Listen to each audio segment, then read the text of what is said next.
ఎంత మధురమైనది యెహోవా నామము.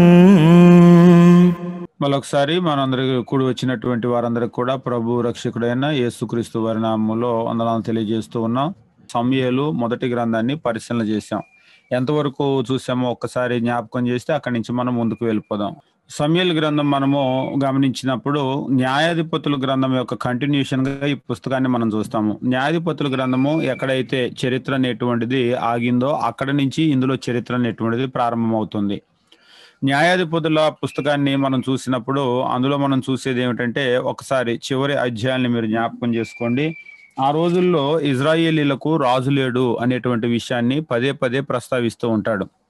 ఆ రోజుల్లో ఇజ్రాయేలీలకు రాజు లేడు అంటే, ఇజ్రాయేలీలకు రాజు లేనటువంటి దినాల్లో పరిస్థితులు ఎట్లా ఉన్నాయి అనేటువంటి దాన్ని చెప్తూ ఉన్నాడు. ప్రతి వారు కూడా వారి వారి ఇష్టం చొప్పున ప్రవర్తిస్తూ ఉన్నారు.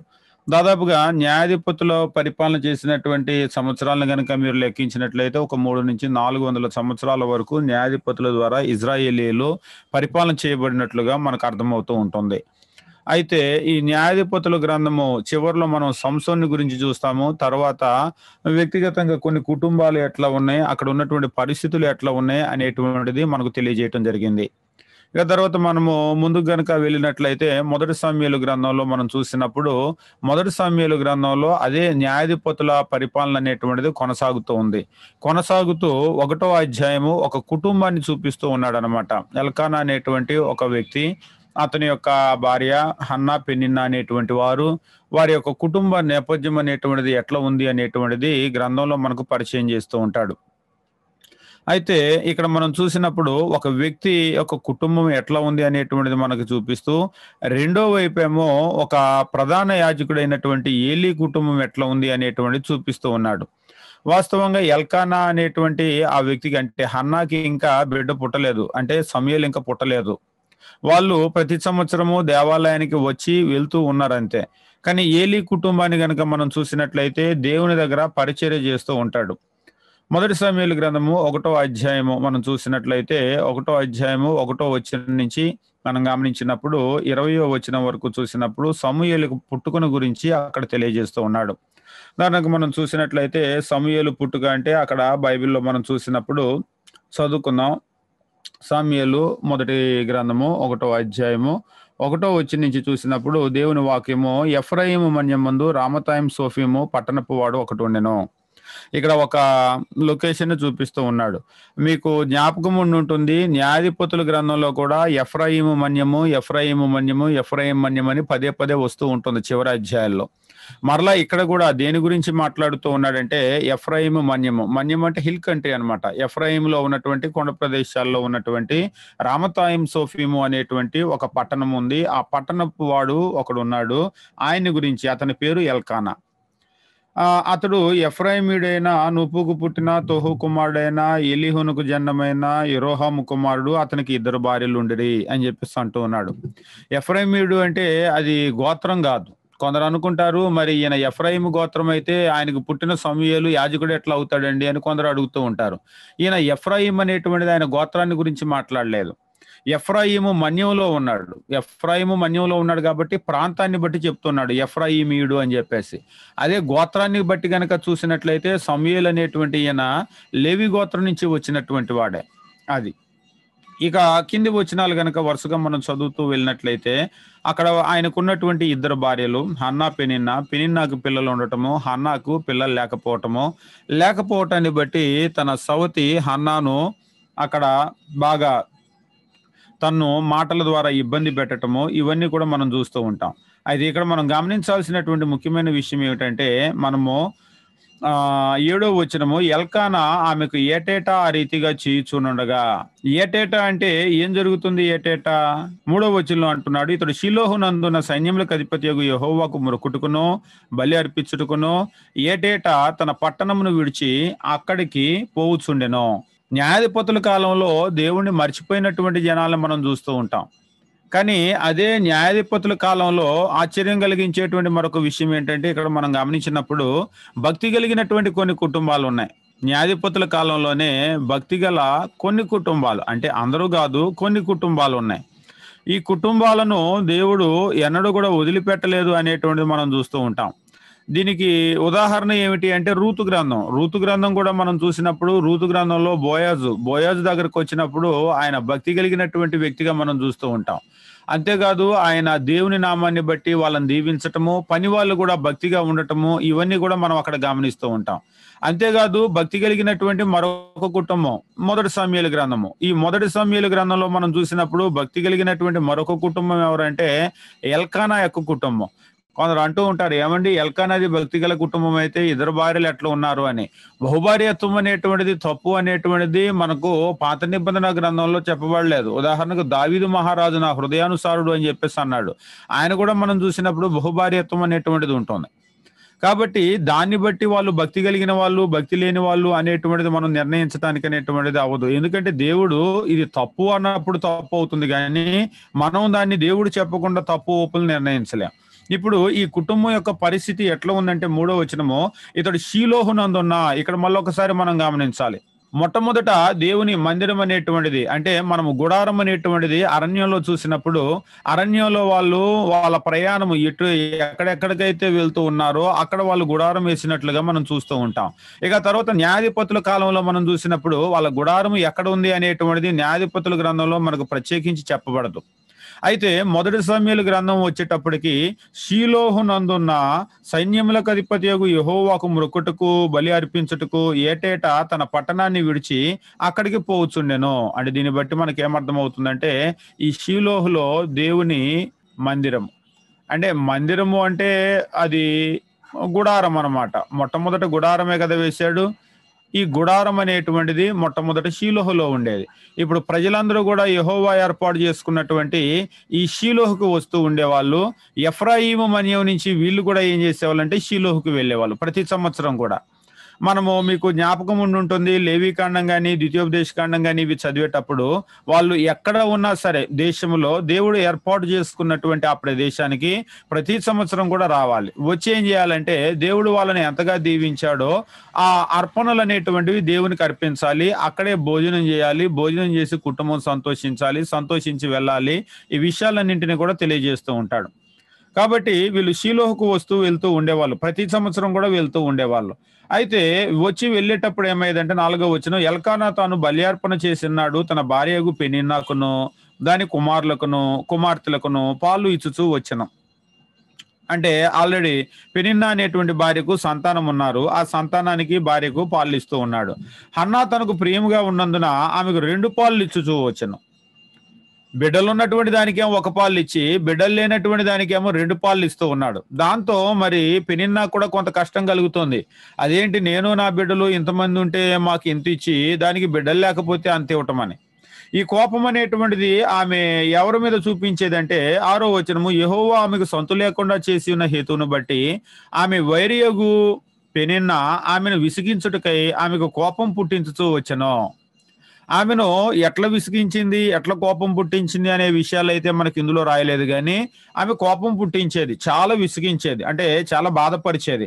ఎంత బాధపరిచేది అంటే ఆమె ఆ సంవత్సరం అక్కడికి వెళ్ళొచ్చినప్పుడల్లా ఈ భర్త ఈమెకు డబుల్ పోర్షన్ ఇవ్వటమో, 2 అంతలు ఇవ్వటమో, ఈ సవతేమో ఈమెను బాధించటమో, ఈమెమో భోజనం చేయకుండా ఏడ్చుటూ ఆమె ఏడవటమో, ఇదంతా కూడా పరిపాటి అయిపోయేది. 8వ వచనంలో అంటూ ఉన్నాడు, ఆమె పెనిమిటైన ఎల్కానా నువ్వెందుకు ఏడ్చుచున్నావు, భోజనం చేయట నువ్వు మానుటేయాలా అని చెప్పేసి అడుగుతూ ఉండేవాడు. అంటే ఇదేదో ఒకసారి జరిగింది కాదు, ప్రతి సంవత్సరం జరిగేటువంటిది. కానీ ఆ సంవత్సరం ఏమైందంటే మనం గమనించినప్పుడు ఇక భర్త ఆమెను ఓదార్చినప్పుడు ఆమె లేచి భోజనం చేసింది. ఇక ఆ తర్వాత ఆమె ఈసారి దేవుని సన్నిధికి వెళ్ళినప్పుడు ఆమె ఏం చేసిందంటే బాగా ప్రార్థన చేసింది. కింద వచనాల్లో మనం చూస్తూ ఉంటాం. ఏమని ప్రార్థన చేస్తూ ఉందంటే ఆమె, నువ్వు నాకు ఒక మగబిడ్డను గనక ఇచ్చినట్లయితే, అంటే దేవుని సన్నిధికి వచ్చింది, సన్నిధిలో ప్రార్థన చేస్తుంది షీలోహులో, ఒక్క మగబిడ్డను గనక ఇచ్చినట్లయితే నేను ఈ గొడ్రాలు అనేటువంటి నింద నాకు పోతుంది. అయితే ఆ మగబిడ్డ నాకేమీ వద్దు, నువ్వు ఇచ్చినటువంటి మగబిడ్డను మరలా నేను నీకే ప్రతిష్ఠించేస్తాను, అంటే నీకే ఇచ్చేస్తాను. మరి నేను ఇచ్చినటువంటి బిడ్డ నాకే ఇచ్చేలకైతే నీకెందుకు సంతానము అని చెప్పేసి అంటే ఆమెకు ఉన్నటువంటి నింద పోతుంది. ఆ నిందను తీసివేసుకోవటానికే ఆమె దేవుని సన్నిధిలో ప్రార్థన చేస్తూ ఉంది. అయితే ఆమె ప్రార్థన చేసేటప్పుడు ఆమె పెదవులు మాత్రం కదులుతూ ఉన్నాయి, కానీ బయటకు శబ్దం రావటం లేదు. ఇక్కడ మనం గమనిస్తూ ఉంటాం. అంటే ప్రార్థన అనేటువంటిది ఎట్లా చేయొచ్చు, ఎట్లా చేయకూడదు అంటే, మనం గట్టిగా నోట్లో నుంచి శబ్దం వస్తే మాత్రమే ప్రార్థన కాదు. మనం నోట్లో నుంచి శబ్దం రాకుండా ప్రార్థన చేసినా గానీ, అది దేవుని దగ్గరకు వెళ్తుంది. మనము చూసినప్పుడు 1వ అధ్యాయం 13వ వచనంలో అంటూ ఉంటాడు. 12, 13 ఏలయనగా హన్నా తన మనస్సులోనే చెప్పుకొనుచుండెను. ఆమె పెదవులు మాత్రం కదులుచుండి, ఆమె స్వరం వినబడక ఉండెను. ఇక్కడ మనం గుర్తించేటువంటి ఒక విషయం ఏమిటంటే ప్రార్థన. ప్రార్థనలో 1వ అధ్యాయము 12వ వచనంలో అంటూ ఉంటాడు. హన్నా ప్రార్థనను తన మనస్సులోనే చెప్పుకొనుచుండెను. అంటే ప్రార్థన అనేటువంటిది ఎక్కడి నుంచి బయటకు వస్తుంది అంటే మనస్సులో నుంచి రావాల్సినటువంటి కార్యం. అంటే పాత నిబంధన గ్రంథంలోనే ప్రార్థన అనేటువంటి విషయానికి వచ్చినప్పుడు ప్రార్థన అనేటువంటిది కేవలం పెదవుల్లో నుంచి వచ్చేది కాదు. మనస్సులో నుంచి రావాల్సినటువంటి విషయం. ఇక్కడ కూడా ఆమె ప్రార్థన బయటికి శబ్దం రాలేదు గానీ మనస్సులో నుంచి వస్తుంది. ఈ రోజు కూడా ప్రార్థన అనేటువంటిది మనకు అంతరంగానికి అంటే క్రొత్త నిబంధన ఆరాధనలో మనం చూసినటువంటి అంశాలన్నీ కూడా చూసేటువంటి అంశాలు. ఒకవేళ ప్రార్థన కావచ్చు. ప్రార్థన అనేటువంటిది మన అంతరంగంతో సంబంధించినటువంటి విషయము. పాటలు కావచ్చు. పాటలు కూడా అపోస్తులైన పౌలు చెప్తాడు. నేను ఆత్మతో పాడుదును, మనసుతో పాడుదునని. ఇది కూడా అంతరంగానికి సంబంధించిన విషయము. తర్వాత వాక్య పరిచర్య అనేటువంటిది వాక్యం వినటం కూడా మన అంతరంగ పురుషుడు ఎదగటానికి. అంతేకాదు తర్వాత ప్రభురాత్రి భోజనాన్ని మనం చూసినప్పుడు నన్ను జ్ఞాపకం చేసుకుంటకై అంటే నోట్లో పెట్టుకొని నవిలి మింగేటువంటి రొట్టె ద్రాక్షరసము శరీరానికి సంబంధించింది కాదు. జ్ఞాపకము అంటే మరలా ఇది అంతరంగానికి సంబంధించినది.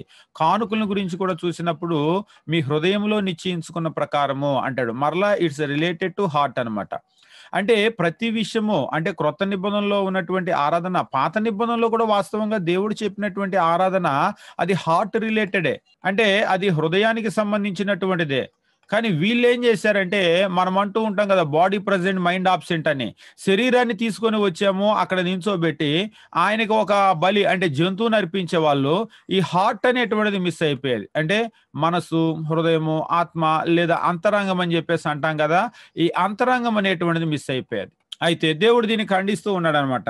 కానీ ఇక్కడ హన్నా ప్రార్థనలో మనం చూసినప్పుడు ఆమె తన మనసులో చెప్పుకొనుచుండెను. పెదాలు మాత్రం కదులుతూ ఉన్నాయి.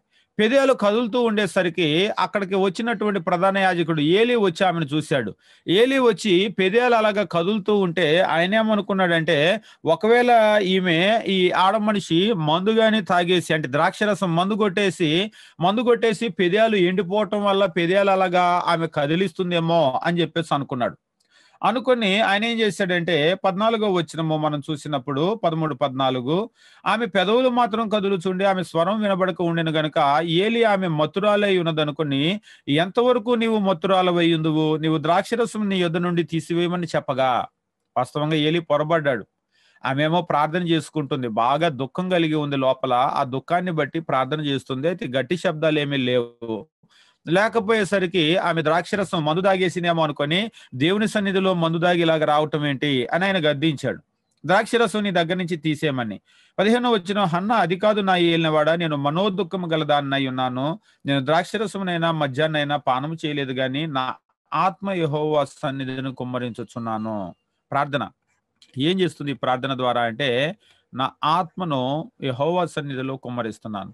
అంటే మరలా ఇక్కడ ఆమె చేసినటువంటి ప్రార్థనలో ఈ ఆత్మ అనేటువంటిది పాల్గొన్నట్లుగా మనం చూస్తూ ఉంటాం. కాబట్టి హన్నా చేసినటువంటి ప్రార్థన ఏమడిగింది అంటే బిడ్డను అడిగింది. ఎప్పుడైతే ఆ మాట విన్నాడో ఆ మాట విన్నందుకు ఆయన కూడా 17వ వచనం మనము అంతటా ఏలి క్షేమంగా వెళ్ళు, ఇజ్రాయేలు దేవునితో నువ్వు చేసిన మనవి ఆయన దయచేయును గాక అని ఆమెతో చెప్పాడు. ఇక ఆమె వెళ్ళిపోయిన తర్వాత ఇక అప్పటి నుంచి ఆమె వెళ్ళి భోజనం చేసి దుఃఖం లేకుండా ఉందన్నమాట. మనకు 18వ వచనంలో చెప్తూ ఉంటాడు. అయితే దేవుడు ఆమెను జ్ఞాపకం చేసుకున్నాడు. జ్ఞాపకం చేసుకుని ఆమెకు గర్భాన్ని ఇచ్చాడు. 20వ వచనము గర్భాన్ని ఇచ్చినప్పుడు ఆమె ఒక కుమారుని కన్నది. మగబిడ్డనిస్తే అని అడిగింది కదా, దేవుడు కూడా మగబిడ్డనే ఇచ్చాడు. ఇప్పుడు మగబిడ్డని ఇచ్చిన తర్వాత మగబిడ్డని కన్న తర్వాత మరలా సంవత్సరం అయింది. ఇంట్లో వాళ్ళందరూ కూడా షిలోహు బయలుదేరారు. షిలోహు బయలుదేరి భర్త ఎల్కానా వచ్చి పద వెళ్దామని చెప్పేసి అంటే ఈ షిలోహుకి ఇక నేను రాను అని చెప్పేసి అంది హన్నా. మీరందరూ కూడా వెళ్ళిరండి, నేను రానంది. అదేంటి మగబిడ్డనిచ్చిన తర్వాత దేవుణ్ణి మర్చిపోయింది అంటే మర్చిపోవటం కాదు, నాకు మగబిడ్డనిస్తే నేను దేవునికి ఇచ్చేస్తాను అని చెప్పేసి అన్నాను. కాబట్టి ఈ మగబిడ్డను నేను గనక షీలోహుకి గనక వస్తే ఈ బిడ్డను అక్కడ వదిలిపెట్టి రావటమే. కాబట్టి నా బిడ్డను నేను పట్టుకొని రావటం అనేటువంటిది ఉండదు. నేను దేవునికి ఇస్తానన్న చొప్పున నేను నా బిడ్డను అక్కడికి వచ్చానంటే ఇక ఆయనకి ఇచ్చేస్తాను. కాబట్టి ఇప్పుడు ఆ బిడ్డ పాలు తాగే చిన్న బిడ్డ కదా! పాలు తాగే వరకు నేను ఉంటాను. పాలు విడిచిన తర్వాత నేను షిలోకి వస్తాను, వచ్చిస్తాను అంటే ఎల్కానా కూడా సరే నీకు ఏది మంచి అనిపిస్తే నువ్వు అట్లనే చెయ్యి, మేము వెళ్తున్నామని చెప్పేసి ఎల్కానా కూడా బయలుదేరాడనమాట. బయలుదేరినప్పుడు 21వ వచనము, ఎల్కానాయు అతని ఇంటి వారందరూ యెహోవాకు ఏటేటా అర్పించు బలి అర్పించుటకు మొక్కుబడి చెల్లించుటకు పోయిరి. అయితే హన్నా బిడ్డ పాలు విడిచే వరకు నేను రాను అని చెప్పేసి అక్కడే ఉండిపోయింది. అక్కడే ఉండిపోయి తర్వాత 24వ వచనం మనం గమనించినప్పుడు, పాలు మాన్పించిన తరువాత అతడు ఇంకా చిన్నవాడై ఉండగా, పాలు మాన్పించిన వయస్సు పాలు మాన్పించి అతడు ఇంకా చిన్నవాడే. ఎవరు అంటే ఈ బిడ్డ పేరు సమూయేలు అన్నమాట. సమూయేలుని పెట్టారు. ఈ చిన్నవాడిని ఎత్తుకొని దేవుని దగ్గరకు వచ్చింది. మనం 1వ అధ్యాయంలో చూస్తూ ఉంటాం. దేవుని దగ్గరకు వచ్చి దేవునికి ఆ బిడ్డను ప్రతిష్ఠించింది. ప్రతిష్ఠించినప్పుడు బైబిల్లోని ఒక ఫేమస్ వచనం 28వ వచనము, కాబట్టి నేను ఆ బిడ్డను యెహోవాకు ప్రతిష్ఠించుచున్నాను. ప్రతిష్ఠించటము అనేటువంటి మాట తెలుగులో గనక మీరు చూసినట్లయితే ఆలయ ప్రతిష్ఠ అని చెప్పేసి కూడా అంటారు. ప్రతిష్ఠించటము అనేటువంటి మాటకు అర్థం ఏమిటంటే సెపరేషన్. అంటే దేవుని కొరకు దాన్ని ప్రత్యేకపరచటం. వాస్తవంగా హోలీ అనేటువంటి మాట కూడా సేమ్ మీనింగ్ అనమాట. హోలీ అంటే సపరేటెడ్ అని చెప్పేసి అర్థము. అంటే ప్రత్యేకపరచటము. నేను ఆ బిడ్డను ప్రతిష్ఠిస్తున్నాను అంటే ఇక మీదట ఆ బిడ్డను నీ కొరకు ప్రత్యేకపరుస్తున్నాను అని చెప్పేసి అర్థం అనమాట. కాబట్టి ఆ బిడ్డను ప్రత్యేకపరిచింది. తాను బ్రతుకు దినములనుట వాడు యెహోవాకు ప్రతిష్ఠితుడు. అంటే బ్రతికే దినాలంతా కూడా వాడు నీ కోసమే ప్రత్యేకమైన జీవితాన్ని జీవిస్తాడు అని ఆ తల్లి చెప్పింది. అప్పుడు వాడు యెహోవాకు అక్కడే మొక్కెను. పాలు మాన్పించబడినటువంటి ఒక బిడ్డ, చిన్నవాడైనటువంటి ఒక బిడ్డ పాలు మాన్పించేటువంటి వయసుకే యెహోవాను మొక్కటం అనేటువంటిది నేర్చుకున్నాడు. కాబట్టి ఇందులో మనం నేర్చుకునేది ఏమిటంటే, ఒక మనిషి దేవుణ్ణి ఆరాధించటము లేదా మొక్కటము లేదా దేవుని గురించినటువంటి విషయాలు నేర్చుకోవాలి అంటే వాళ్ళకేమి 20, 30 సంవత్సరాలు రావాల్సినటువంటి అవసరం లేదు. మరి ఎంత వయసు ఉంటే సరిపోతుంది అంటే బాల్యంలోనే వాళ్ళు దేవుని గురించి నేర్చుకోగలరు అనేటువంటిది హన్నా తన బిడ్డ విషయంలో ఆమె రుజువు చేసింది. కాబట్టి మనం గమనించవలసినటువంటి విషయం ఏమిటంటే, ఒక బిడ్డకు మనం దేవుని గురించి నేర్పవలసినటువంటి వయసు ఏమిటి అంటే బాల్యము. బైబిల్‌లో చెప్తూ ఉంటాడు, నీ బాల్య దినములందే యెహోవాను నువ్వు స్మరణకు తెచ్చుకో అని. చిన్న వయసులోనే. ధర్మశాస్త్రంలో కూడా చెప్తూ ఉంటాడు, బిడ్డలు చిన్నవాళ్ళుగా ఉన్నప్పుడే వాళ్ళకి నేర్పించమని. మనకు సామెతల గ్రంథం 22లో కూడా మనకు తెలియజేస్తూ ఉంటాడు. 6వ వచనం, బాలుడు నడవలసిన త్రోవను వానికి నేర్పించు. కాబట్టి బాల్యం అనేటువంటిది మోస్ట్ ఇంపార్టెంట్ అనమాట. అది చాలా క్రూషియల్ పార్ట్ అది. ఒకవేళ బాల్యాన్ని గనక దాటేసినట్లయితే మనం నేర్పాలన్నా కూడా నేర్పలేం. ఈ విషయాలన్నింటినీ కూడా మనం గమనించడం జరుగుతుంది. కాబట్టి మొదటి అధ్యాయంలో మనం చూసినప్పుడు సమూయేలు యొక్క జననాన్ని గురించి చూస్తాము. రెండవది సమూయేలు దేవునికి అర్పించబడటాన్ని 21వ వచనం నుండి 28వ వచనం వరకు దేవుని దగ్గరికి తేవటము, దేవునికి ప్రతిష్ఠించటము, ఈ విషయాలన్నింటినీ కూడా మనం గమనిస్తాం. ఇక రెండవ అధ్యాయాన్ని గమనించినప్పుడు రెండవ అధ్యాయము 1వ వచనం నుంచి 11వ వచనం వరకు హన్నా చేసినటువంటి ప్రార్థన గురించి మనం చదువుతాం. హన్నా అంటే ఇప్పుడు కృతజ్ఞతగా ఆమె ఏం చేస్తుందంటే దేవునికి ఆమె ప్రార్థన చేసినప్పుడు ఇంతకుముందు చేసినటువంటి ప్రార్థన వేరు, ఇప్పుడు చేసినటువంటి ప్రార్థన వేరు. అంటే ఇప్పుడేం చేస్తుందంటే దేవునికి కృతజ్ఞతలు చెల్లిస్తూ హన్నా విజ్ఞాపన చేసేలాగా చెప్పింది. యెహోవా వంటి పరిశుద్ధ దేవుడు ఒకడు లేడు, నీవు తప్ప మరి ఏ దేవుడు లేడు, దేవుని వంటి ఆశ్రయదుర్గం ఏమీ లేదు అని ఆమె చెప్తూ ఉంది. వాస్తవంగా ఇందులో చాలా ప్రఖ్యాతిగాంచినటువంటి వచనాలు ఉన్నాయి. అవేమిటి అంటే దేవుని యొక్క శక్తి, ఆయన ఏం చేయగలడు, ఏం చేయలేడు. 7వ వచనం మనం చూసినప్పుడు 6, 7 వచనాల్లో జనులను సజీవులుగా మృతులుగా చేయవాడు యెహోవాయే, పాతాళానికి పంపుచు అందులో నుంచి రప్పించువాడు ఆయనే. జనాలను సజీవులుగా చేయాలంటే యెహోవానే, మృతులుగా చేయాలంటే యెహోవానే, పాతాళానికి పంపించాలంటే యెహోవానే, అందులో నుంచి రప్పించాలంటే కూడా యెహోవానే. అంటే జీవమరణాల మీద ఆయనకే అధికారం ఉంది. అంతేకాదు పాతాళంలోకి పంపించాలన్నా, రప్పించాలన్నా పాతాళం మీద అధికారం ఉన్నటువంటిది ఆయనకే. యెహోవా దారిద్ర్యము, ఐశ్వర్యము కలగజేయవాడు. 7వ వచనం. దరిద్రం ఇవ్వాలన్నా ఆయనే, ఐశ్వర్యం ఇవ్వాలన్నా కూడా ఆయనే.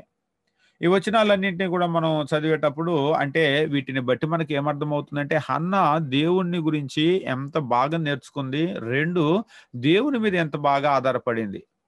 వాస్తవంగా ఇవాల్టికి క్రొత్త నిబంధన కాలంలో ఉన్నటువంటి మనకి కూడా కొందరికి దేవుణ్ణి ఇంతగా నమ్మరు. దేవుడే చేసేదంతా, ఐశ్వర్యము దరిద్రము ఆయన వల్లే వస్తుంది, జీవమరణాలు ఆయన వల్లే అనేటువంటిది ఎరగకుండా ఐశ్వర్యం నేను లోకం వెనకాల పరుగులు పెడితే వస్తుందేమో అనుకొని లోకం వెనకాల పరుగులు పెట్టే క్రైస్తవులు అనేక మందే ఉన్నారు. కొద్దిమంది కాదు, అనేక మంది. కాబట్టి హన్నాని మనం గమనించినప్పుడు ఆమె చేసినటువంటి ప్రార్థనలో వీటన్నింటిని కూడా తెలియజేస్తూ ఉంటుంది. ఇక 2వ అధ్యాయము 12వ వచనం నుంచి మనం గమనించాము. 2వ అధ్యాయము 12వ వచనం నుండి మనం చూసినప్పుడు 21వ వచనము, ఏలి యొక్క పిల్లలు ఎంత దుర్మార్గులుగా ఉన్నారని ఏలి యొక్క దుర్మార్గులైన పిల్లల గురించి తెలియజేస్తూ ఉన్నాడు.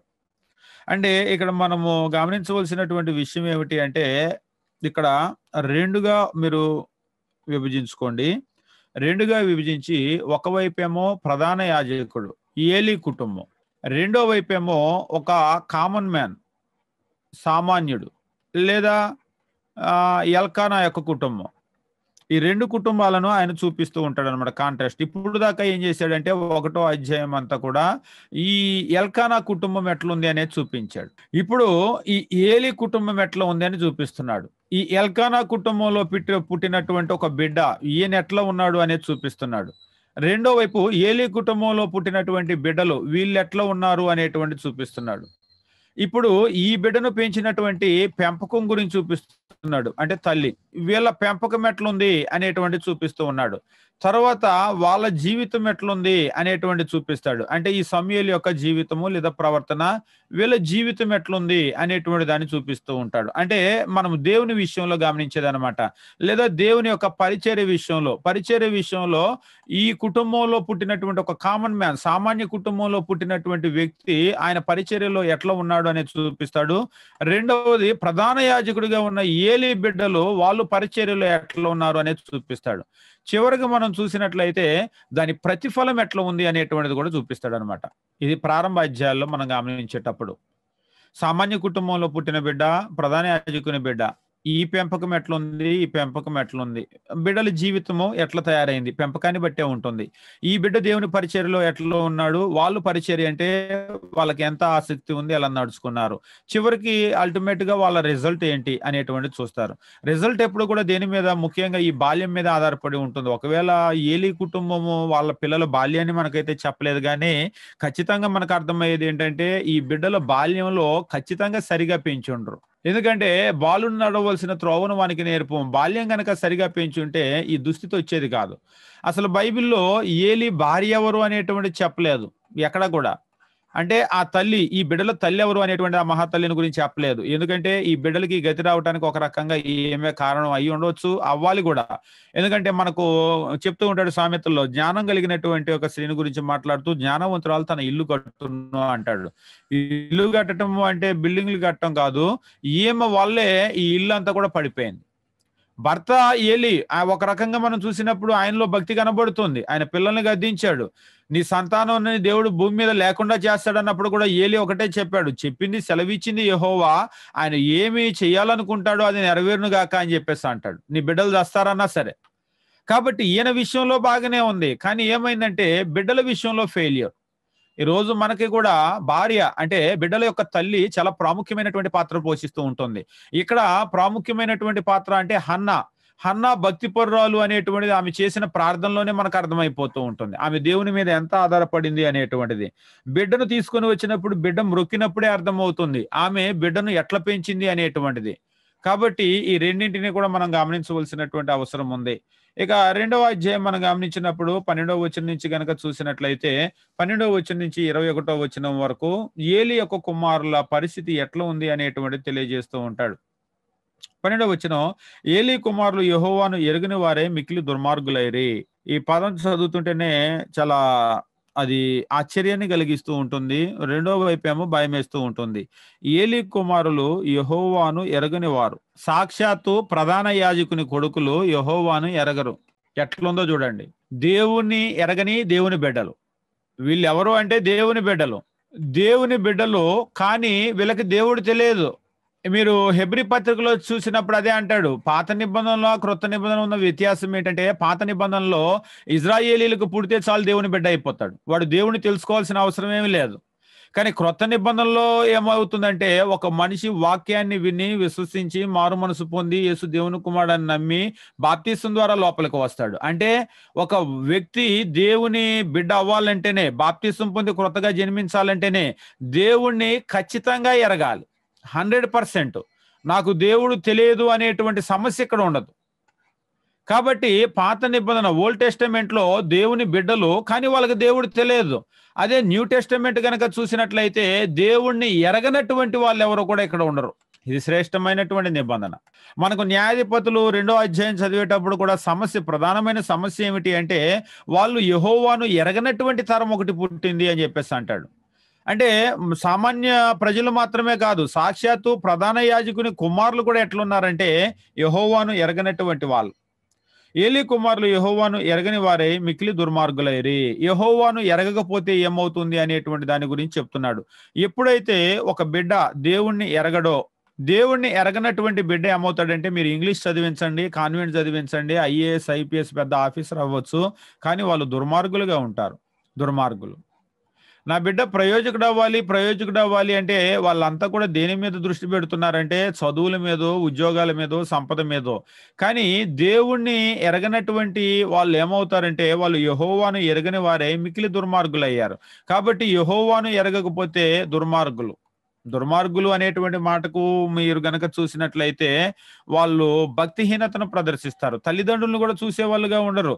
ఈవేళ మీరు చూడండి, పెద్ద పెద్ద చదువులు చదివి చాలా సంపాదించే వాళ్ళు, కానీ తల్లిదండ్రులు, కన్నటువంటి తల్లిదండ్రుల ఎడల కూడా కృతజ్ఞత కలిగి ఉండరు. రక్త సంబంధికుల ఎడల వాళ్ళకి ఎలాంటి కృతజ్ఞత అనేటువంటిది ఉండదు. రక్త సంబంధికుల ఎడల వాళ్ళకు ఏ విధమైన బాధ్యత ఉండదు. సమాజం ఎడల బాధ్యత ఉండదు. స్వార్థంతో నిండిపోతున్నారు. ఇదంతా కూడా ఎందువల్ల వస్తుంది అంటే దేవుణ్ణి ఎరగకపోవటం వల్ల. అదే దేవుణ్ణి ఎరిగితే అవన్నీ కూడా వస్తాయి. ఇక కింద వచనాలు కనుక చూసినట్లయితే, అయితే వీళ్ళు దేవుణ్ణి ఎరగలేదు, కానీ దేవుని దగ్గర పనికి వచ్చేసారు. పనికి అంటే యాజకత్వం డ్యూటీ ఉంది కదా, అదేంటండి దేవుని తెలియనోడిని ఎట్లా పెట్టారు అంటే, దేవుని తెలియకపోయినా వాళ్ళ నాన్నకు పుట్టారు కాబట్టి వాళ్ళు యాజకత్వంలోకి వచ్చేస్తారు. వచ్చేసి వాళ్ళు ఏం చేస్తూ ఉన్నారంటే, కింద వచనాలు చూసినప్పుడు 13వ వచనం, జనుల విషయమై యాజకులు చేయుచూ వచ్చిన పని ఏమనగా, ఎవడైనా బలిపశువును వధించిన మీదట మాంసం ఉడుకుచుండగా యాజకునికి వారు 3 ముండ్లు గల కొంకిని తీసుకుని వచ్చేవాళ్ళు. అంటే బలి అర్పించినప్పుడు ఏం చేసేవాళ్ళు అంటే మాంసాన్ని నరికేవాళ్ళు. నరికి ఒక కుండలో, పెద్ద అంటే కుండ అంటే చిన్నది కాదు, పెద్దదనమాట, చాలా పెద్ద, అంటే మన తెలుగు భాషలో గనక చూసినట్లయితే ఏంటంటే ఒక పెద్ద బాణలాగా ఉంటుంది కదా, ఆ బాణలో వాళ్ళు ఉడకబెడుతూ ఉంటారు. ఇదంతా కూడా ఆ మంట వస్తూ ఉంటుందన్నమాట. ఈ కట్టెలు పెడుతూ ఉంటారు. ఇందులో ఏం చేస్తారంటే వాళ్ళు నరికినటువంటి మాంసం అంతా కూడా ఇందులో వేసేస్తూ ఉంటారు. ఆ మాంసం ఇందులో వేసేసి వాళ్ళు ఏం చేస్తారంటే ఈ మాంసాన్ని ఉడకబెడుతూ ఉంటారు. దీన్ని ఏమన్నాడంటే మనకు తెలుగులో కుండ అని చెప్పేసి అన్నాడు. ఒకవేళ బాణ అంటే పెద్దది, అది ఉడకబెడుతూ ఉంటారన్నమాట. ఉడకబెట్టేటప్పుడు ఏం చేస్తారంటే ఒక 3 ముండ్లు కలిగినటువంటి కొంకి అని చెప్పేసి అంటున్నాడు. 3 ముండ్లు అంటే, ముండ్లు అంటే దీన్ని ఏమంటారంటే ఫోర్క్ అని చెప్పేసి అంటారు కదా. అంటే మనం స్పూన్లు చూస్తూ ఉంటాం కదా, ఇట్లా స్పూన్లు మీరు చూసినప్పుడు ఈవేళ మీరు టేబుల్ మీద గనక చూసినట్లయితే ఇలాగా ఈ ఫోర్కులు ఉంటూ ఉంటాయి. అయితే ఇది చిన్న ఫోర్కు కాదు, చాలా పెద్దదన్నమాట, చాలా పెద్దది. ఇలాగా 3 ముండ్లు కలిగినటువంటి ఒక కొంకి తీసుకొని వస్తాడు. కొంకి తీసుకొని వచ్చి ఏం చేస్తాడంటే దీన్ని ఇలా ఇందులో గుచ్చుతాడు. ఈ యాజకుడు దీన్ని తీసుకొని వచ్చి దీన్ని ఇలా ఇందులో గుచ్చుతాడు. గుచ్చితే ఎంత మాంసం అయితే దీనికి పట్టుకుంటుందో దీన్ని ఇలా బయటికి తీసేస్తాడు. దీన్ని ఇలా బయటికి తీసినప్పుడు ఎంత మాంసం అయితే దీనికి పట్టుకొని ఉంటుందో గుచ్చినప్పుడు ఆ మాంసం అంతా కూడా యాజకునిది. అంటే మీరు గమనించండి, గుచ్చినప్పుడు ఎముకలేమి పట్టుకోవు అసలు, అంతే కదా. ముండ్ల కొంకికి ఎముకలు తగులుకుంటాయి గుచ్చితే. పాపం ఇందులో వేసి ఉడకబెడతంటే వాళ్ళు వచ్చి గుచ్చి మెత్తటి మాంసం అంతా యాజకుడిదంట. దేవుడు మెత్తటి మాంసం యాజకునికి ఇచ్చాడు. ఎముకలనేమో అసలు బలిచ్చినోడుకుంటాయి, మెత్తటి మాంసం అంతా ఆయనకి వెళ్ళిపోతుంది. అంటే దేవుడు చూడండి, ద బెస్ట్ ఏదో అది వాళ్ళకి ఇచ్చాడు. ఏదైతే బెస్ట్ ఉంటుందో అది వాళ్ళకి ఇచ్చాడు. ఎవరు నోరెత్తడానికి లేదు. అయ్యా అర్పించినోడిని నాకు ఎముకలు ఉండటం ఏంటి, మెత్తటి మాంసం నువ్వు పట్టుకెళ్ళటం ఏంటి అంటానికి లేదు. దాన్ని గుచ్చుతాడు, ఎంత మాంసం వస్తే అది యాజకునికి. ఇదంతా కూడా ఏంటి అంటే బాయిల్డ్ అనమాట, బాయిల్డ్ మీట్ అంటే ఉడికిన మాంసం. ప్రశ్న, ఇప్పుడు మీకు ఉడికిన మాంసం కావాలా లేకపోతే గ్రిల్డ్ కావాలా అంటే, గ్రిల్డ్ ఆర్ ఫ్రైడ్ అని చెప్పేసి అంటారు కదా. ఇప్పుడు మీకు ఉడికింది కావాలా ఫ్రై కావాలా అంటే చికెనే ఇంటికి తెచ్చారనుకోండి, ఫ్రై చేయమంటారా? లేకపోతే కూర చేయమంటారా? ఉడకబెట్టంటే మీరేం కోరుకుంటారు? మాకు కూరే చేయండి అంటారా? మాంసం ఎప్పుడు కూడా ఎందుకనో గాని ఫ్రై చేస్తే బాగా టేస్ట్ వస్తుంది. ఇప్పుడు వీళ్ళు కూడా ఇది పద్ధతి అయితే దేవుడు చెప్పిన పద్ధతి ఇదనమాట. కానీ వీళ్ళేం చేసేవాళ్ళంటే అట్లా వద్దు. అంటే ఈ యాజకులు ఉన్నారు కదా! అంటే ఏలీ కుమారులు. దేవుడు చెప్పినటువంటి ఈ ప్రిన్సిపల్ వదిలిపెట్టేసి వీళ్ళేం చేసేవాళ్ళంటే మీరు గమనించండి 14 వచనం. బొరుసులో గాని, తప్పేల్లో గాని, గూనెలో గాని, కుండలో గాని అది గుచ్చినప్పుడు ఆ కొంకి చేత బయటకు వచ్చిందంతా యాజకుడు తన కొరకు తీసుకొను.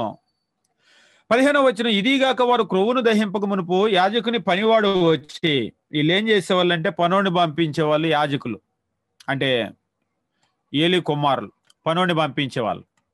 ఈ పనివాడు వచ్చి ఆయన ఏం చేసేవాడంటే, మా యాజకుడికి ఉడకబెట్టిన మాంసం వద్దంట, అంటే అందులో కొంకి గుచ్చి తీసుకునేదే వద్దంట, మా యాజకుడు పచ్చి మాంసమే ఇచ్చేయమంటున్నాడు, మా యాజకునికి ఉడికిందొద్దు, ఇది దేవుడు ఉడకబెట్టింది తీసుకోమని ఏర్పాటు చేస్తే మా వాళ్ళకి ఉడికిందొద్దు, మరి ఏం కావాలి? పచ్చి మాంసం కావాలి. ఎందుకు పచ్చి మాంసం? మా వాళ్ళు కాల్చుకొని గ్రిల్డ్ తింటారంట, ఫ్రైడ్ తింటారంట, ఉడికింది మా వాళ్ళకి వద్దు. కాబట్టి మీరు ఆ కుండలో వేయాల్సిన పని లేదు, మేము గుచ్చాల్సిన పని లేదు, మాంసం ఇచ్చేయండి అనేవాళ్ళు. ఆగయ్య, ముందు కొవ్వు దహిస్తున్నాం దేవుడి దగ్గర, పోని దహించిన తర్వాత అలాగనే మీకు ఉడికిందొద్దైతే వద్దయింది, పచ్చిదే ఇస్తాం, కాసేపు ఆగండి అంటే, మేము ఆగము, మీరు గనక ఇవ్వకపోతే బలవంతంగా లాక్కొని వెళ్తాం అనేవాళ్ళు. కింద వచనాలు గనక చూసినట్లయితే మీరు 15వ వచనము పచ్చి మాంసమే కావాలి అని చెప్పేసి అడుగుతూ ఉండేవాళ్ళు. 16, ఈ క్షణం మందే వారు క్రొవ్వును దహింతురు, తర్వాత నీ మనసుకు వచ్చినంత మట్టుకు తీసుకునవచ్చునని వానితో ఆ మనిషి చెప్పిన యెడల వాడు అలాగ వద్దు, ఇప్పుడే ఇవ్వాలి, లేని యెడల బలవంతం చేత తీసుకుందాము. అంటే బలవంతం అంటే అసలు లాక్కెళ్ళిపోతాం, మీరు ఇవ్వకపోతే లాగేసుకుంటాం. అంటే దౌర్జన్యం ఎక్కడ అంటే దేవుని మందిరంలో. ఎలా అయిపోయిందో చూడండి. దేవుని మందిరంలో దౌర్జన్యం. ఎవరి దౌర్జన్యం చేసేది అంటే యాజకులు. దేవుడు ఆయన దగ్గర పని చేయమని పెట్టుకుంటే ఇలాగ చేశారనమాట. దాంతో జనాలకు విసుగు పుట్టేసింది. విసుగు పుట్టేసి అసలు మనం వెళ్ళాల్సిన పని లేదు, ఆ బలి ఇవ్వాల్సిన పని లేదులే, ఇచ్చినా గానీ అది ఏమన్నా దేవునికి వెళ్ళిద్దా, వీళ్ళు బలవంతంగా లాక్కోవటమే సరిపోతుంది కదా అని వాళ్ళు దేవుని దగ్గరకు రావడానికి విసిగిపోయారనమాట. కింది వచనాల్లో మనం చూసినప్పుడు జనులు మేము బలవంతం చేత తీసుకుంటాము అని చెప్పేసి అంటే 17వ వచనం, అందువలన జనులు యెహోవాకు నైవేద్యం అర్పించుటకు అసహ్యపడేది. దేవునికి బలి అర్పించాలంటేనే అసహ్యం వచ్చేసింది వాళ్ళకి. దీనికి కారణం ఎవరు అంటే యెహోవాను ఎరగనటువంటి యాజకులు. కాబట్టి మీరు జాగ్రత్తగా గమనించండి. ఈ రోజు కూడా సేమ్ ప్రిన్సిపల్. దేవుణ్ణి ఎరగనటువంటి వాళ్ళు నా కొడుకుని సేవలో పెట్టారనుకోండి, ఇదే రిపీట్ అవుతుంది ఈవేళ కూడా. మీరు చూడండి, సేవలో కూడా సేవ అనేటువంటిది కూడా ఏమైపోయిందంటే వారసత్వం అయిపోయింది. వారసత్వం అంటే సేవకుడు తర్వాత ఆయన కొడుకు, ఆయన కొడుకు తర్వాత ఆయన కొడుకు. వాళ్ళకి దేవుడు తెలుసా తెలియదా తెలియదు. ఇదిగో తీసుకొచ్చేలాగా డ్యూటీలో పెడతారు ఉద్యోగంలో. డ్యూటీలో పెడితే ఆయనకి డబ్బులు, కానుకలు అంటే డబ్బు అనే తెలుసు, అంతేగాని ఆ కానుకలేంటి, కానుకల విలువలు ఏంటి అవన్నీ కూడా తెలియదు. సేవ విలువలు తెలియదు. కాబట్టి ఏమైపోయిందంటే ఇక్కడ కూడా ప్రజలు దేవునికి బలి అర్పించడానికి అసహ్యపడ్డారు, మానేశారు. అంతేకాదు, ఇంకా మీరు కింద వచనాలు గనక చూసినట్లయితే యెహోవా మందిరానికి వచ్చినటువంటి స్త్రీలతో వాళ్ళు అసభ్యంగా ప్రవర్తించేవాళ్ళు, స్త్రీలతో వ్యభిచారం చేసేవాళ్ళు. ఇది ఇంకా చాలా పర్లేదు. దేవుని దగ్గరకు వచ్చినటువంటి స్త్రీలను చెరిపారు వాళ్ళు. ఇక ఇటువంటి వాళ్ళని ఏం చేయాలి దేవుడు? ఒకవైపు ఇందాక నేను చెప్పాను కదా, ఒకవైపు ఏమో మీరు ఒక సామాన్య కుటుంబంలో నుంచి వచ్చినటువంటి వ్యక్తి ఎట్లా ఉన్నాడు అనేటువంటిది గమనించండి. రెండో వైపు దేవుడు ఇస్తున్నాడంటే ఈ ప్రధాన యాజకుని కుటుంబంలో నుంచి వచ్చిన ఈ బిడ్డలు ఎట్లున్నారో చూపిస్తున్నాడు. కింది వచనం కనుక చూసినట్లయితే 18వ వచనంలో, బాలుడైన సమూయేలు నారతో నేయబడిన ఎఫోదు ధరించుకొని యెహోవాకు పరిచర్య చేస్తూ ఉన్నాడు. ఈయనేమో పరిచర్య చేస్తూ ఉన్నాడు, వాళ్ళేమో దౌర్జన్యం చేస్తూ ఉన్నారు, దేవుని సన్నిధిలో వ్యభిచారం చేస్తూ ఉన్నారు. నిజంగా చూడండి, ఒక ప్రధాన యాజకుడి ఇంట్లో పుట్టిన ఈ పిల్లలు ఎట్లా తయారయ్యారు, ఒక కామన్ మ్యాన్ ఇంట్లో పుట్టినటువంటి ఈ బిడ్డలు ఎట్లా తయారయ్యారు.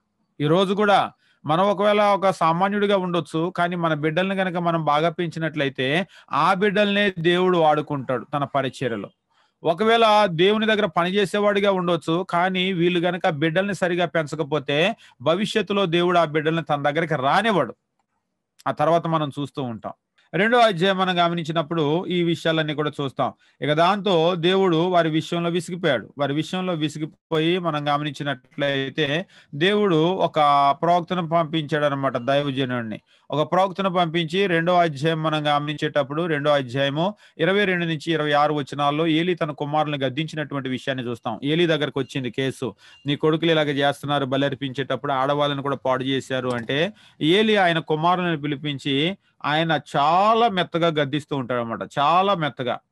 23వ వచనం మనం చూసినప్పుడు, ఈ జనుల ముందర మీరు చేసిన కార్యములు నాకు వినబడినవి, ఇలాంటి కార్యములు మీరు ఎందుకు చేయుచున్నారు? మీరు చూడండి, మీరేం చేస్తున్నారో నాకు వినపడింది, నా చెవుల దాకా వచ్చినాయి.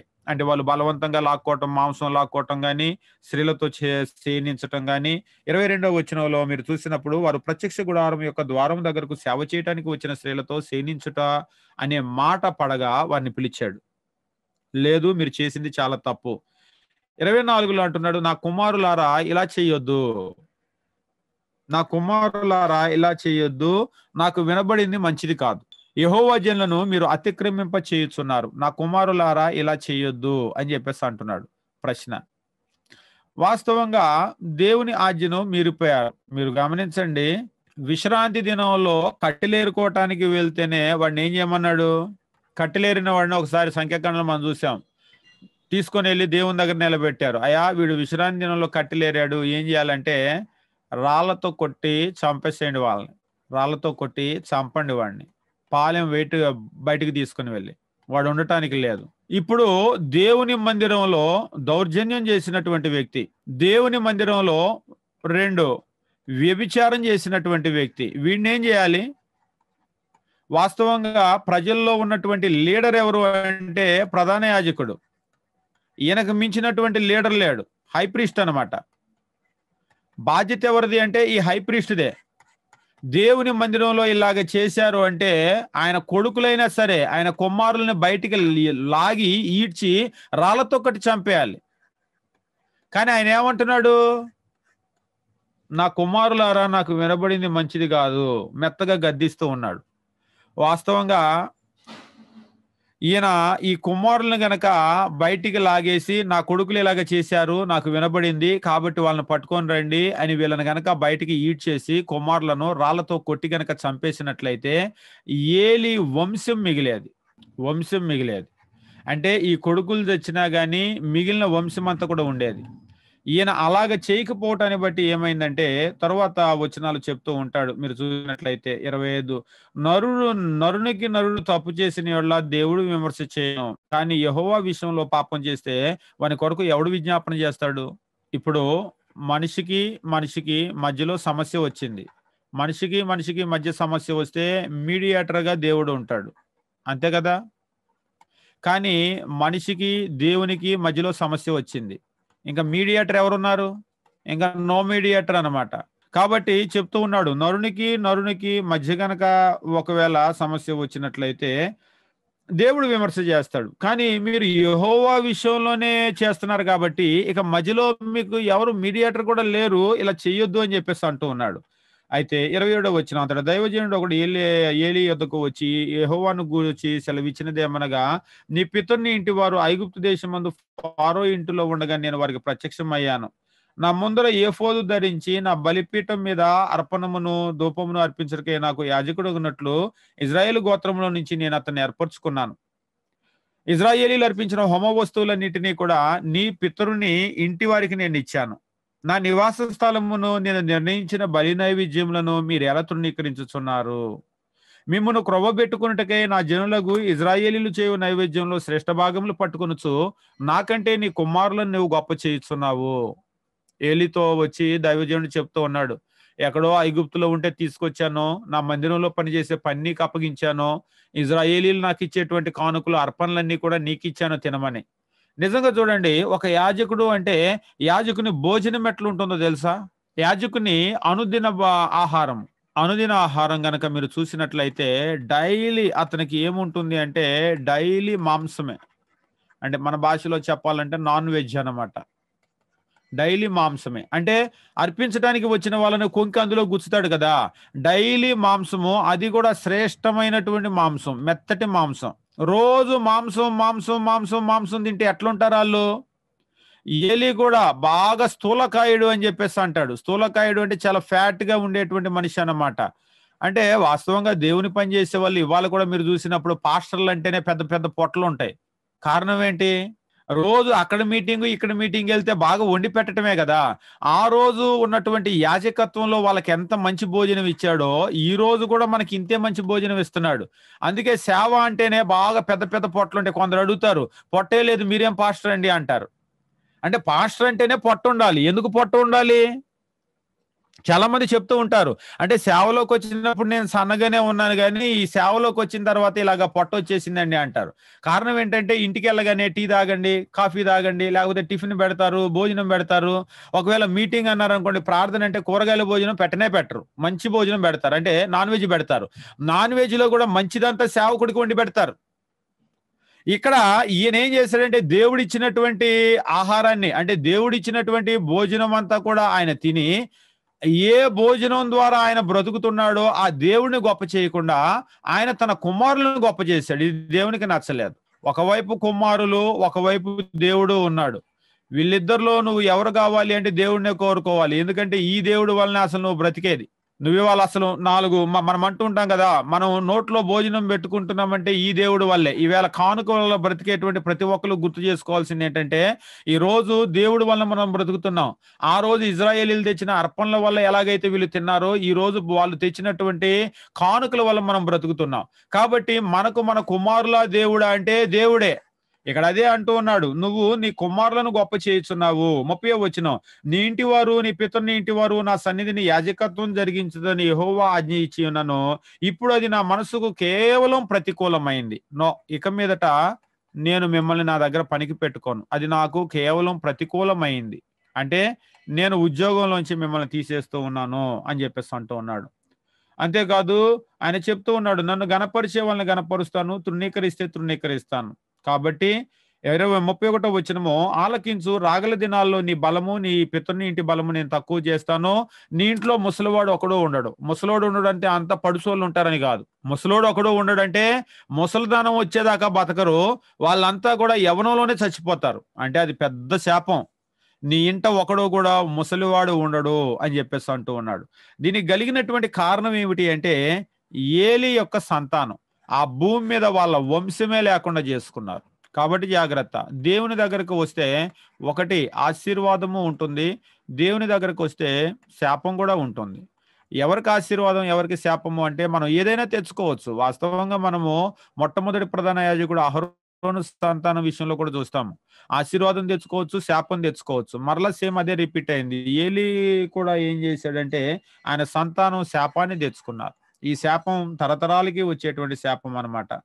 కాబట్టి ఆయన చెప్తూ ఉన్నాడు, నా బలిపీఠం యొద్ద ఉండకుండా నేను అందరినీ నశింపజేయక విడుచువాడు గనుక అది నీ కనులు క్షీణించటానికి నీ దుఃఖం చేత క్షేమగు వరకు సాధనమగును. 33వ వచనం. నీ సంతానపు వారందరూ వయఃకాలం మందు మరణం మగుదురు, వయసులోనే చచ్చిపోతారు. 34వ వచనం. నీ ఇద్దరు కుమారులైన హోప్నీకి ఫినెహాసుకు సంభవించునని నేను చెప్పిందని నీకు సూచనగా ఉండను. ఒక్కనాడే ఇద్దరు మరణం అవుతారు. ఆ తర్వాత నమ్మకమైన ఒక యాజకుడిని నేను నియమించుకుంటాను. నీ కొడుకులు ఇద్దరు చేస్తారు. తర్వాత నీ సంతానం వాళ్ళని నేను పనులు లేకుండా తీసేస్తాను. ఆ తర్వాత నాకు నమ్మకంగా ఉండేటువంటి వాడిని నేను నా దగ్గర పెట్టుకుంటాను అని చెప్పేసి అంటున్నాడు. కాబట్టి 1వ అధ్యాయం మనం చూసినప్పుడు ఎల్కానా అనేటువంటి ఒక సామాన్యుడు, సామాన్య కుటుంబంలో నుంచి పెంచబడినటువంటి ఒక సమూయేలు. 2వ అధ్యాయంలో చూసినప్పుడు ఏలి అనేటువంటి ఒక ప్రధాన యాజకుడు, ఆయన కుటుంబంలో పుట్టి పెరిగినటువంటి ఏలి కుమారులు హోప్ని ఫినెహాసులు. వాళ్ళు ఎలా ఉన్నారు, వీళ్ళు ఎలా ఉన్నారు అనేటువంటి విషయాన్ని ఈ 2 అధ్యాయాల్లో కూడా చూపిస్తూ ఉన్నాడు అనమాట. 3వ అధ్యాయము 1వ వచనం నుంచి మనం గమనించినప్పుడు 3వ అధ్యాయము 1వ వచనం నుండి 21వ వచనం వరకు సమూయేలును దేవుడు పిలవటాన్ని చూస్తూ ఉన్నాం. అంటే ఇక్కడ మనం గమనించినప్పుడు 2వ అధ్యాయంలో ఇక ఏలీని తన యొక్క కుటుంబాన్ని తన దగ్గర పని చేయకుండా దేవుడు త్రోసివేస్తానని చెప్పేసి ముందే తెలియజేశాడు. అంతేకాదు 36వ వచనం 2వ అధ్యాయం మనం గమనించేటప్పుడు, అయితే నీ ఇంటి వారిలో శేషించిన వారు ఒక వెండి రూకనైనను రొట్టె ముక్కనైనను సంపాదించుకొనవలెనని అతని యొద్దకు వచ్చి దండం పెట్టి, నేను రొట్టె ముక్క తిన్నట్లుగా దయచేసి యాజకుల ఉద్యోగములో ఒకదాన్ని యందు నన్ను ఉంచుమని అతని వేడుకొందురు. ఉద్యోగం తీసేసిన తర్వాత ఇప్పుడైతే బాగా రోజు మాంసం మాంసం మాంసం తింటున్నారు కదా, కానీ ఒక రోజుకి నీ సంతానం పరిస్థితి ఎట్లా ఉంటుందంటే నీ ఇంటి వారిలో శేషించిన వాడు ఒక్క వెండి రూకైనా ఒక్క రొట్టె ముక్కైనా సంపాదించుకోవటానికి వచ్చి, అయ్యా దయచేసి యాజకుల ఉద్యోగంలో ఏదైనా ఒకటి నాకు ఇవ్వు అని చెప్పేసి వాళ్ళు అడుగుతారు అని తెలియజేస్తూ ఉన్నాడు. ఇవ్వమని చెప్పేసి అడుగుతారు అని తెలియజేస్తూ ఉన్నాడు అనమాట. కాబట్టి రాబోయేటువంటి రోజుల్లో ఇక వీళ్ళని ఉద్యోగంలో నుంచి తీసేస్తూ ఉన్నాడు. ఉద్యోగంలో నుంచి తీసేసి 3వ అధ్యాయం మనం గమనించినప్పుడు సమూయేలుని దేవుడు పిలుస్తూ ఉన్నాడు. కానీ సమూయేలు అప్పటికి ఇంకా బాలుడే. 3వ అధ్యాయం 1వ వచనం మనం గమనించేటప్పుడు, బాలుడైన సమూయేలు ఏలీ ఎదుట యెహోవాకు పరిచర్య చేయుచుండెను. చిన్న పిల్లవాడిగా ఉండే దేవుని దగ్గర పరిచర్య చేస్తూ ఉన్నాడు. అంతేకాదు ఆయన ఆ దినముల్లో యెహోవాకు ప్రత్యక్షం అవటం అరుదు. ప్రత్యక్షము తరచుగా తటస్థించటం లేదు. దేవుడు తన మాటలను వాళ్ళతో తెలియజేయటం లేదు. దేవుని మాటలు రావటం లేదనమాట తరచుగా. అటువంటి కాలంలో ఏమైందంటే ఏలీ కన్నులు మందదృష్టి గలవై అయినాయి. అంటే ఏలీ బాగా 3వ అధ్యాయం మనం గమనించేటప్పుడు 3వ అధ్యాయం 1వ వచనము, సమూయేలు బాలుడు, చాలా చిన్నవాడు. దేవుడు పిలవటం అంటే ఏంటో కూడా తెలియదు. ఏలీని గనక మనం చూసినట్లయితే ఏలీ బాగా వృద్ధుడైపోయాడు. ఎంత వృద్ధుడు అంటే కన్నులు కూడా కనబడటం లేదు. ఏలీ ఉన్నంత వరకు బాగానే ఉంది కానీ నెక్స్ట్ ఆయన కుమారులను కంటిన్యూ చేసేటువంటి ఆలోచన దేవునికి లేదు. మరి ఈ బాలుడైనటువంటి సమూయేలు ఏం చేస్తూ ఉన్నాడంటే మీరు గమనించినప్పుడు 3వ వచనం, దీపము ఆరిపోక మునుపు సమూయేలు దేవుని మందసమున్న యెహోవా మందిరంలో పండుకొని ఉండగా. సమూయేలు దేవుని మందసమందున్న యెహోవా మందిరంలో పడుకున్నాడు. అంటే ఆ చిన్నవాడు ఏం చేస్తూ ఉన్నాడంటే మందస్సు ఇక్కడ చెప్తూ ఉన్నాడు, మందిరంలో యెహోవా మందిరంలో మందసం ఉన్నటువంటి మందిరంలో పడుకున్నాడు. కారణం ఏంటి అని కొందరు అడుగుతారు. ఎందుకు అక్కడ పడుకున్నాడు అంటే ఆయన అక్కడ పరిచర్య చేస్తూ ఉన్నాడు. ఇప్పుడు చాలా చోట్ల ఈవేళ కూడా మనం చూసినప్పుడు అంటే కనిపెట్టుకొని ఉండటం అని చెప్పేసి అంటాడు. మలాకీ గ్రంథంలో కూడా అదే అన్నమాట. కనిపెట్టుకొని ఉండటం. నేను కొన్ని విషయాలు మీకు తెలియజేస్తాను. ఉదాహరణకు మీకు ఏదో కూడుకునేటువంటి చర్చ్ బిల్డింగ్ ఉందనుకోండి. చర్చ్ బిల్డింగ్ దగ్గరే ప్రీచరు ఎనకో ముందు ఏదో ఒక ఇల్లు వేసుకొని గదేసుకొని అక్కడ ఉంటే చర్చ్ బిల్డింగ్ ఒకలాగా ఉంటుంది. అలా కాకుండా తాళాలు వేసేసుకొని ఎక్కడో పక్క ఊరు ఇంకో ఊరు ఉంటే వెళ్ళిపోయి మళ్ళీ ఆదివారం వచ్చి తాళాలు తీస్తే ఎట్లుంటుంది పరిస్థితి? దుమ్ము కొట్టుకొని పోయి బూజులు కొట్టుకొని కనబడుతూ ఉంటుంది కదా. సేమ్ అదే విధమైనటువంటి పరిస్థితి అన్నమాట. ఇక్కడ కూడా మనం గమనించినప్పుడు అంటే ఈ రోజు చర్చ్ బిల్డింగ్ అనేటువంటి దేవుడు నివాసం ఉండేటువంటి స్థలం కాదు. బిల్డింగ్ అనేటువంటిది మనలో ఉంటాడు. కానీ అక్కడ పాత నిబంధనలో గనక మనం గమనించినట్లయితే దేవుని మందిరము, ఆ మందిరంలో కనిపెట్టుకొని ఉన్నారనమాట. అంటే రాత్రి వేళ కూడా కనిపెట్టుకొని ఉంది ఎవరు అంటే సమూయేలే కనిపెట్టుకొని ఉన్నాడు. కనిపెట్టుకొని ఉండటం మాత్రమే కాదు, ఆయన పడుకున్నాడు. పడుకుంటే సమూయేలు అని పిలిచాడు దేవుడు. సమూయేలు అని పిలిస్తే ఈయనకు తెలిసింది ఎవరు? ఒకటి సమూయేలు ఉన్నాడు, 2 ఏలీ ఉన్నాడు. సమూయేలు అని పిలిస్తే ఈ ముసలాయన పిలిచాడేమో అని చిత్తమండి అని పరిగెత్తుకొని వచ్చాడు. మీరు నన్ను పిలిచారు కదా అంటే, నేను పిలవలేదు నాయన, నువ్వు వెళ్ళి పడుకో అన్నాడు. మళ్ళీ రెండోసారి సమూయేలు అని పిలిస్తే మళ్ళీ లేచి చిత్తమండి అని పరిగెత్తుకొని వచ్చాడు. పరిగెత్తుకొని వస్తే అప్పుడు అయ్యా నేను పిలవలేదు, నువ్వు వెళ్ళి పడుకో. ఇక అప్పటికి ఈయనకు అర్థమైపోయింది. అర్థమైపోయి మూడోసారి కూడా పిలిస్తే చిత్తమండి అని పరిగెత్తుకొని వస్తే ఆయన ఏలీ దగ్గరకు వస్తే ఏలీకి అర్థమైంది, ఆయన ఈసారి గనక నేను పిలిస్తే అంటే యెహోవా పిలుస్తున్నాడని ఏలీకి అర్థమైంది. ఆ బాలుడు ఇంకా సమూయేలుకి అర్థం కాలేదు. కానీ ఈసారి కానీ నేను పిలిస్తే నువ్వేమంటావంటే నీ దాసుడు ఆలకించుచున్నాడు, ఆజ్ఞ ఇవ్వు అని చెప్పయ్యా అని అన్నాడు. అంటే ఏలీకి అర్థమైపోయింది పిలిచేది యెహోవానే. ఎందుకంటే అక్కడ ఉంది ఏలీ, రెండోది సమూయేలు. ఆయన పిలవలేదంటే ఇంకెవరు పిలుస్తున్నారు? కాబట్టి నీ దాసుడు ఆలకించుచున్నాడు, ఆజ్ఞ ఇవ్వు అని చెప్పేసి అన్నాడు. అన్నప్పుడు అలాగనే మరలా సమూయేలు అనేటువంటి మాట వినగానే ఆయన చెప్పినట్లుగానే అయ్యా నీ దాసుడు ఆలకించుచున్నాడు, ఆజ్ఞ ఇవ్వు అని చెప్పేసి అన్నాడు. ఆజ్ఞ ఇవ్వు అని చెప్పేసి అన్నప్పుడు దేవుడు అప్పుడు ఆయనతో మాట్లాడుతున్నాడు. 11వ వచనం, అందులో యెహోవా సమూయేలుతో ఇలాగూ సెలవిచ్చెను, ఇజ్రాయేల్లో నేను ఒక కార్యం చేయబోతున్నాను, దాన్ని వినేవారు చెవులు గింగురుమంటాయి.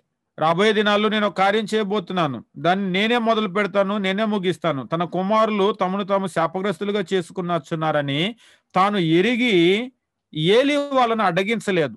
13వ వచనంలో చెప్తూ ఉన్నాడు. వాస్తవంగా దీనిలో ఏలీ మీద నేరం మోపాల్సిన అవసరం చాలా ఉంది. ఎందుకంటే ప్రధాన యాజకుడిగా ఉన్నాడు, ఆపాల్సిన బాధ్యత ఆయనదే. కానీ కుమారులు అయ్యేసరికి ఆయన దాన్ని ఆపలేదు. కాబట్టి ఆయన ఇంట్లో వాళ్ళందరినీ కూడా నేను తీసేయబోతున్నాను అని చెప్పేసి అన్నాడు. సరే, పొద్దున్నే లేచాడు. పొద్దున్నే లేచిన తర్వాత ఏలీ సమూయేలుని పిలిచాడు. సమూయేలుని పిలిచి, అయ్యా యెహోవా నీతో ఏం చెప్పాడు? నువ్వు ఏమి మరుగు చేయకుండా నాకు చెప్పు అని చెప్పేసి అడిగాడు.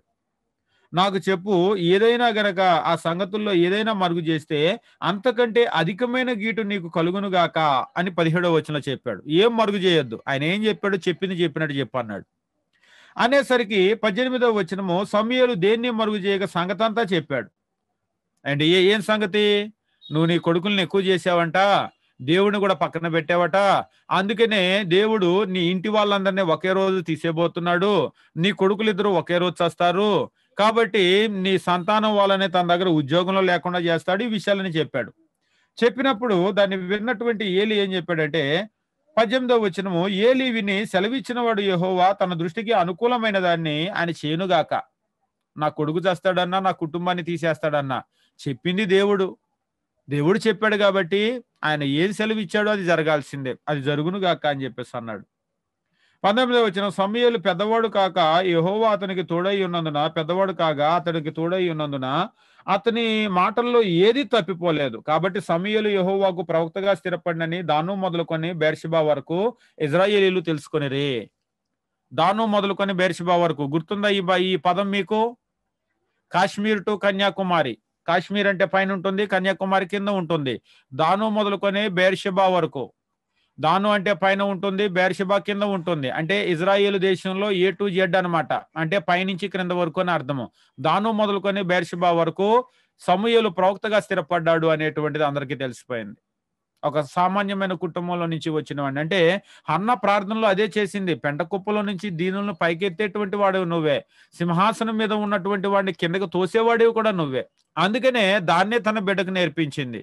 ఒక మనిషి పైకి లేవాలి అంటే దేవుడు, కిందకు తొయ్యబడాలి అంటే కూడా దేవుడే. కాబట్టి ఆయనే పట్టుకోవాలి. కానీ ఈ రోజు ఏం చేస్తున్నారంటే చదువు అని, ఉద్యోగం అని, వ్యాపారం అని, సంపాదనని దాని వెనకాల పరుగులు పెడుతున్నారు. అది మనల్ని పైకి లేపలేదు. మనల్ని పైకి లేపాలంటే మన దేవుడు పైకి లేపాలి, మనల్ని క్రిందకు తోయాలంటే కూడా మన దేవుడు క్రిందకు తోయాలి. కాబట్టి 3వ అధ్యాయం చూసినప్పుడు మనకి అర్థమయ్యేటువంటి విషయం ఏంటంటే 3వ అధ్యాయంలో సమూయేలు పిలువబడినటువంటి కార్యాన్ని మనం చూస్తూ ఉంటాం. ఇక 4వ అధ్యాయం మనం చూసినప్పుడు 4వ అధ్యాయము ఫిలిస్తీయులతో ఇజ్రాయేలీలకు యుద్ధం వచ్చింది. ఫిలిస్తీయులు యుద్ధానికి వచ్చారు మీదకి. యుద్ధానికి వచ్చినప్పుడు 4వ అధ్యాయం మనం చూసినప్పుడు ఆల్మోస్ట్ ఆ యుద్ధంలో ఇజ్రాయేలీలు చాలా బలంగా పోరాడారు. చాలా బలంగా పోరాడుతూ ఉన్నారనమాట. బలంగా పోరాడుతూ ఉన్నటువంటి పరిస్థితుల్లో ఏమైందంటే ఇజ్రాయేలీల్లో 3వ వచనం మనం చూసినప్పుడు 2-3 వచనాల్లో ఇజ్రాయేలీలు ఫిలిస్తీన్ల ఎదుట ఓడిపోయి యుద్ధ భూమిలో ఎక్కువ తక్కువ 4,000 మంది హతులైరి. బాగానే పోరాటం చేస్తూ ఉన్నారు కానీ ఇజ్రాయేలీలు నిలవలేకపోయారు. దాదాపుగా 4,000 మంది చచ్చిపోయారు. 4,000 మంది చనిపోతే వాళ్ళు ఏమనుకుంటున్నారంటే మనం గెలవాలి అంటే మన దేవుని మందసాన్ని తీసుకొని వచ్చి మనతో పాటు పెట్టుకుందాం. మనతో పాటు కనుక పెట్టుకుంటే, అంటే మందసము అంటే దేవుని సన్నిధి అనమాట. దేవుడు మనతో కూడా ఉంటే మనం యుద్ధంలో గెలుస్తాము. కాబట్టి వెళ్ళి మందసం తేండి అని కబురు పెట్టి పంపించారు. ఏలి పాపం ముసలివాడు, ఊర్లో వాళ్ళందరూ కూడా యుద్ధం ఏమవుతుందో అని కనుక కూర్చుంటే ఈ లోపు వచ్చి దేవుని మందసాన్ని పట్టుకొని వెళ్ళారు. మందసాన్ని పట్టుకొని వెళ్ళి మందసం అనేటువంటి దండులోకి వచ్చింది. మందసం దండులోకి వచ్చినప్పుడు 4వ వచనము, మందసము తెప్పించిరి. ఏలి యొక్క 2 కుమారులు హోప్ని ఫినెహాసు అక్కడే దేవుని మందసం వద్ద ఉండేది. మందసం వచ్చింది కదా, మందసంతో పాటు యాజకులు వచ్చారు. ఎందుకంటే మందసాన్ని మోయాల్సింది ఎవరు అంటే సిపాయిలు మోసుకొని రావటానికి లేదు, దాన్ని యాజకులు మోసుకొని వస్తారు. యాజకులు అక్కడ పెడతారు. దాంతో కూడా ఏలి 2 కుమారులు హోప్ని ఫినెహాసులు వచ్చారు. ఎప్పుడైతే మందసం అక్కడికి వచ్చిందో జనాలందరిలోకి బాగా హుషారు వచ్చేసింది. 5వ వచనము, మందసము దండులోనికి రాగా ఇజ్రాయేలీలు భూమి ప్రతిధ్వని ఇచ్చునంతగా గొప్ప కేకలు వేసిరి. వాస్తవంగా ఆ కేకలకి భూమి వణికిపోయే పరిస్థితి వచ్చేసింది. ఒక రకంగా ఫిలిస్తీన్లు కూడా భయపడిపోయారు. ఇంతకు ముందు ఇజ్రాయేలీల్లో ఇలాంటి స్పిరిట్ మనం చూడలేదు, ఏంటిది పరిస్థితి. 8వ వచనం, అయ్యయ్యో మహాసురుడగు ఈ దేవుని చేతిలో నుంచి మనల్ని ఎవడు విడిపింపగలరు? అరణ్యమందు అనేక తెగుళ్ళ చేత ఐగుప్తుల్ని హతం చేసిన దేవుడు ఈయనే కదా అని ఫిలిస్తీన్లు అందరూ బెదిరిపోతున్నారు. అదేంటి, మనం వాళ్ళతో యుద్ధం చేద్దామని వచ్చేసరికి వీళ్ళేమో వాళ్ళ దేవుడిని దించారు మధ్యలోకి. ఈ దేవుడు ముందు నిలబడేటువంటి వాళ్ళు ఎవరు? అరణ్యంలో అసలు ఐగుప్తు వాళ్ళనే గడగడలాడించిన దేవుడు ఈయనే కదా. 9వ వచనం, ఫిలిస్తీయులారా ధైర్యం తెచ్చుకోండి, వారు మీకు దాసులైనట్టు మీరు హెబ్రీయులకు దాసులు కాకుండా బలాఢ్యులై యుద్ధం చేయండి. ఎందుకంటే వాళ్ళ దేవుడు వచ్చాడు, ఏమైనా అటు ఇటు అయినా మనం ఓడిపోతాం, కాబట్టి ధైర్యం తెచ్చుకోండి, బాగా యుద్ధం చేయండి, లేకపోతే మనమే దాసులం అయిపోతామని చెప్పేసి అన్నారు. అయితే 10వ వచనము, ఫిలిస్తీన్లు చేసినటువంటి యుద్ధంలో ఇజ్రాయేలీలు ఓడిపోయారు. ఓడిపోవటం మాత్రమే కాదు, మందసం కూడా ఫిలిస్తీన్లు స్వాధీనం చేసేసుకున్నారు. ఇక అక్కడ మీరు గమనించినప్పుడు ఆ రోజు యుద్ధంలో చాలా లాస్ జరిగింది. ఏం జరిగింది అంటే ఏలి యొక్క 2 కుమారులు హోప్ని ఫినెహాస్ ఇద్దరు కూడా అక్కడే చచ్చిపోయారు. ఏలి ముసలివాడైనటువంటి ఆయన ఊర్లో కూర్చొని ఆయన యుద్ధంలో నుంచి ఏ సమాచారం వస్తుందా అని చెప్పేసి చూస్తూ ఉన్నాడు. చూస్తూ ఉండేసరికి ఒక మనిషి పరిగెత్తుకొని వచ్చాడు ఊర్లోకి. పరిగెత్తుకొని వచ్చినటువంటి ఆయన తన మీద ధూళి పోసుకొని ఉన్నాడు అనమాట. 15వ వచనంలో చెప్తున్నాడు, ఏలి 98 ఏండ్ల వాడై ఉండెను, అతని దృష్టి మందగిలినందున అతని కండ్లు కనరాకుండెను. ఆ మనుషుడు యుద్ధంలో నుంచి వచ్చిన వాడు నేనే, నేడు యుద్ధ భూమిలో పరిగెత్తుకుని వచ్చి తినని ఏలితో అనగా అతడు, నాయన అక్కడ ఏం జరిగింది అని అడిగాడు. 98 సంవత్సరాల ముసలోడు, దానికి తోడు బాగా లావు ఉంటాడు, తిని తిని తిని బాగా స్థూలకాయుడు. కూర్చొని ఉన్నాడు అనమాట, కుర్చీలో కూర్చొని ఉండి యుద్ధంలోంచి పరిగెత్తుకొని వస్తే, అయ్యా ఏం జరిగింది అయ్యా యుద్ధంలో, ఏంటి సమాచారం ఏంటి అని చెప్పేసి పాపం కళ్ళు కనబట్టలేదు అడిగాడు. అడిగితే ఆయన ఏం జరిగింది అంటే, ఇజ్రాయేలుడు ఫిలిస్తీన్ల ముందర నిలవలేక పారిపోయారు ఇజ్రాయేలీలు, జనుల్లో అనేకులు హతులయ్యారు, హోప్ని ఫినెహాసు అని నీ 2 కుమారులు మృతులయ్యారు, మరియు దేవుని మందసం పట్టబడింది. ఇజ్రాయేలీలు నిలవలేకపోయారు, చాలా మంది చచ్చిపోయారయ్యా, నీ 2 కుమారులు కూడా చచ్చిపోయారు, అంతేకాదు దేవుని మందసం కూడా పట్టబడిందయ్యా అని చెప్పేసి అన్నాడు. దేవుని మందసము అను మాట అతడు పలకగానే ఏలి ద్వారమునున్న పీఠం మీద నుంచి వెనక్కు పడి మెడ విరిగి చనిపోయాను. మందసము అనే మాట ఎప్పుడైతే మందసం లేదు అనే మాట విన్నాడో వెంటనే ఆయన ఆ కుర్చీలోంచి కూర్చున్నాడు కదా, ఆ పీఠం మీద నుంచి అలాగా వెనక్కి పడిపోయాడు పాపం. అంటే ఒక్కసారి మనిషి జంకేసరికి చాలా బరువున్న మనిషి కదా, ఇలాగ ఒక్కసారి కదిలేసరికి ఏమైందంటే అలా వెనక్కి పడిపోయేసరికి అసలే మనిషి చాలా లావుంటాడు. లావంటే మెడ కూడా చాలా లావుంటుంది. మీరు బాగా ఫ్యాట్ పట్టినటువంటి వాళ్ళని చూడండి, మెడ కూడా ఇంత లావుంటుంది. అలా పడిపోయేసరికి ఆ మెడ ఏమైపోయిందంటే మెడ అలా విరిగిపోయింది, అంతే, దాని అంతటా అది విరిగిపోయి ఆయన చనిపోయాడు. కాబట్టి ఒకే రోజు నీ కుమారులు నీ ఇంట్లో వాళ్ళందరినీ ఖాళీ చేస్తానన్నాడు కదా దేవుడు. మొత్తము ఆ యుద్ధంలోనేమో కొడుకులు చచ్చిపోయారు, మందసం వెళ్ళిపోయింది. ఇక మందసం వెళ్ళిపోయిందంటే ఇంకా వాళ్ళకి డ్యూటీ లేదు రేపటి నుంచి, వాళ్ళ ఉద్యోగాలన్నీ పోయినాయి, ఉన్నటువంటి ముసలాయన కూడా చనిపోయాడు. దీన్ని మనం చూస్తూ ఉంటాం. ఈలోపు ఈ వర్తమానము అంటే హోప్ని ఫినెహాసులు ఉన్నారు కదా, ఈ వర్తమానము వాళ్ళ ఇంట్లో ఆడవాళ్ళ దగ్గరకు వచ్చింది. 19వ వచనము, ఏలి కోడలు ఫినెహాసు భార్య అప్పటికి గర్భం కలిగి కనుప్రొద్దులై ఉండగా దేవుని యొక్క మందసం పట్టబడినని, తన మామ తన పెనిమిటి చనిపోయారని ఆమె విని నొప్పులు తగిలి మోకాళ్ళ మీద కృంగి ప్రసవాయను. ఫినెహాసు భార్య, అమ్మా మీ ఆయన చచ్చిపోయాడు, మీ మామ కూడా కుర్చీలోంచి పడమ్మా మెడ విరిగి చచ్చిపోయాడు. పాపం ఇవన్నీ వినేసరికి ఏమైందంటే బాగా గర్భిణి ఆమె కనుప్రొద్దులై ఉంది.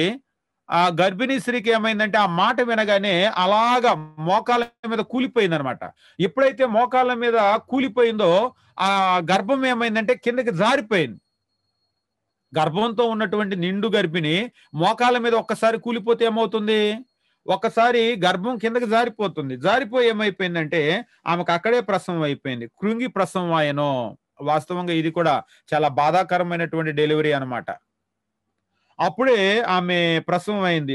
పక్కన ఉన్నటువంటి వాళ్ళు చెప్తూ ఉన్నారు, అమ్మా పుట్టింది మగబిడ్డ, నువ్వేం భయపడొద్దు అని చెప్పేసి అంటూ ఉన్నారు. అయితే ఆమె ఏం చేసిందంటే పుట్టింది మగబిడ్డ అని చెప్పినప్పుడు ఆ బిడ్డకు 22వ వచనం ఏకాబోధ్ అని పేరు పెట్టాను. ఏకాబోధు అంటే ప్రభావం పోయింది, మందసం పోయింది, భర్త పోయాడు, మామ పోయాడు. ఎప్పుడైతే మందసం పోయింది అన్నారో అది చాలా షాకింగ్ న్యూస్, బ్యాడ్ న్యూస్ అనమాట. ప్రభావం పోయింది అంటే ఈకాబోధ్ అని చెప్పేసి పేరు పెట్టి ఆమె కూడా చనిపోయింది.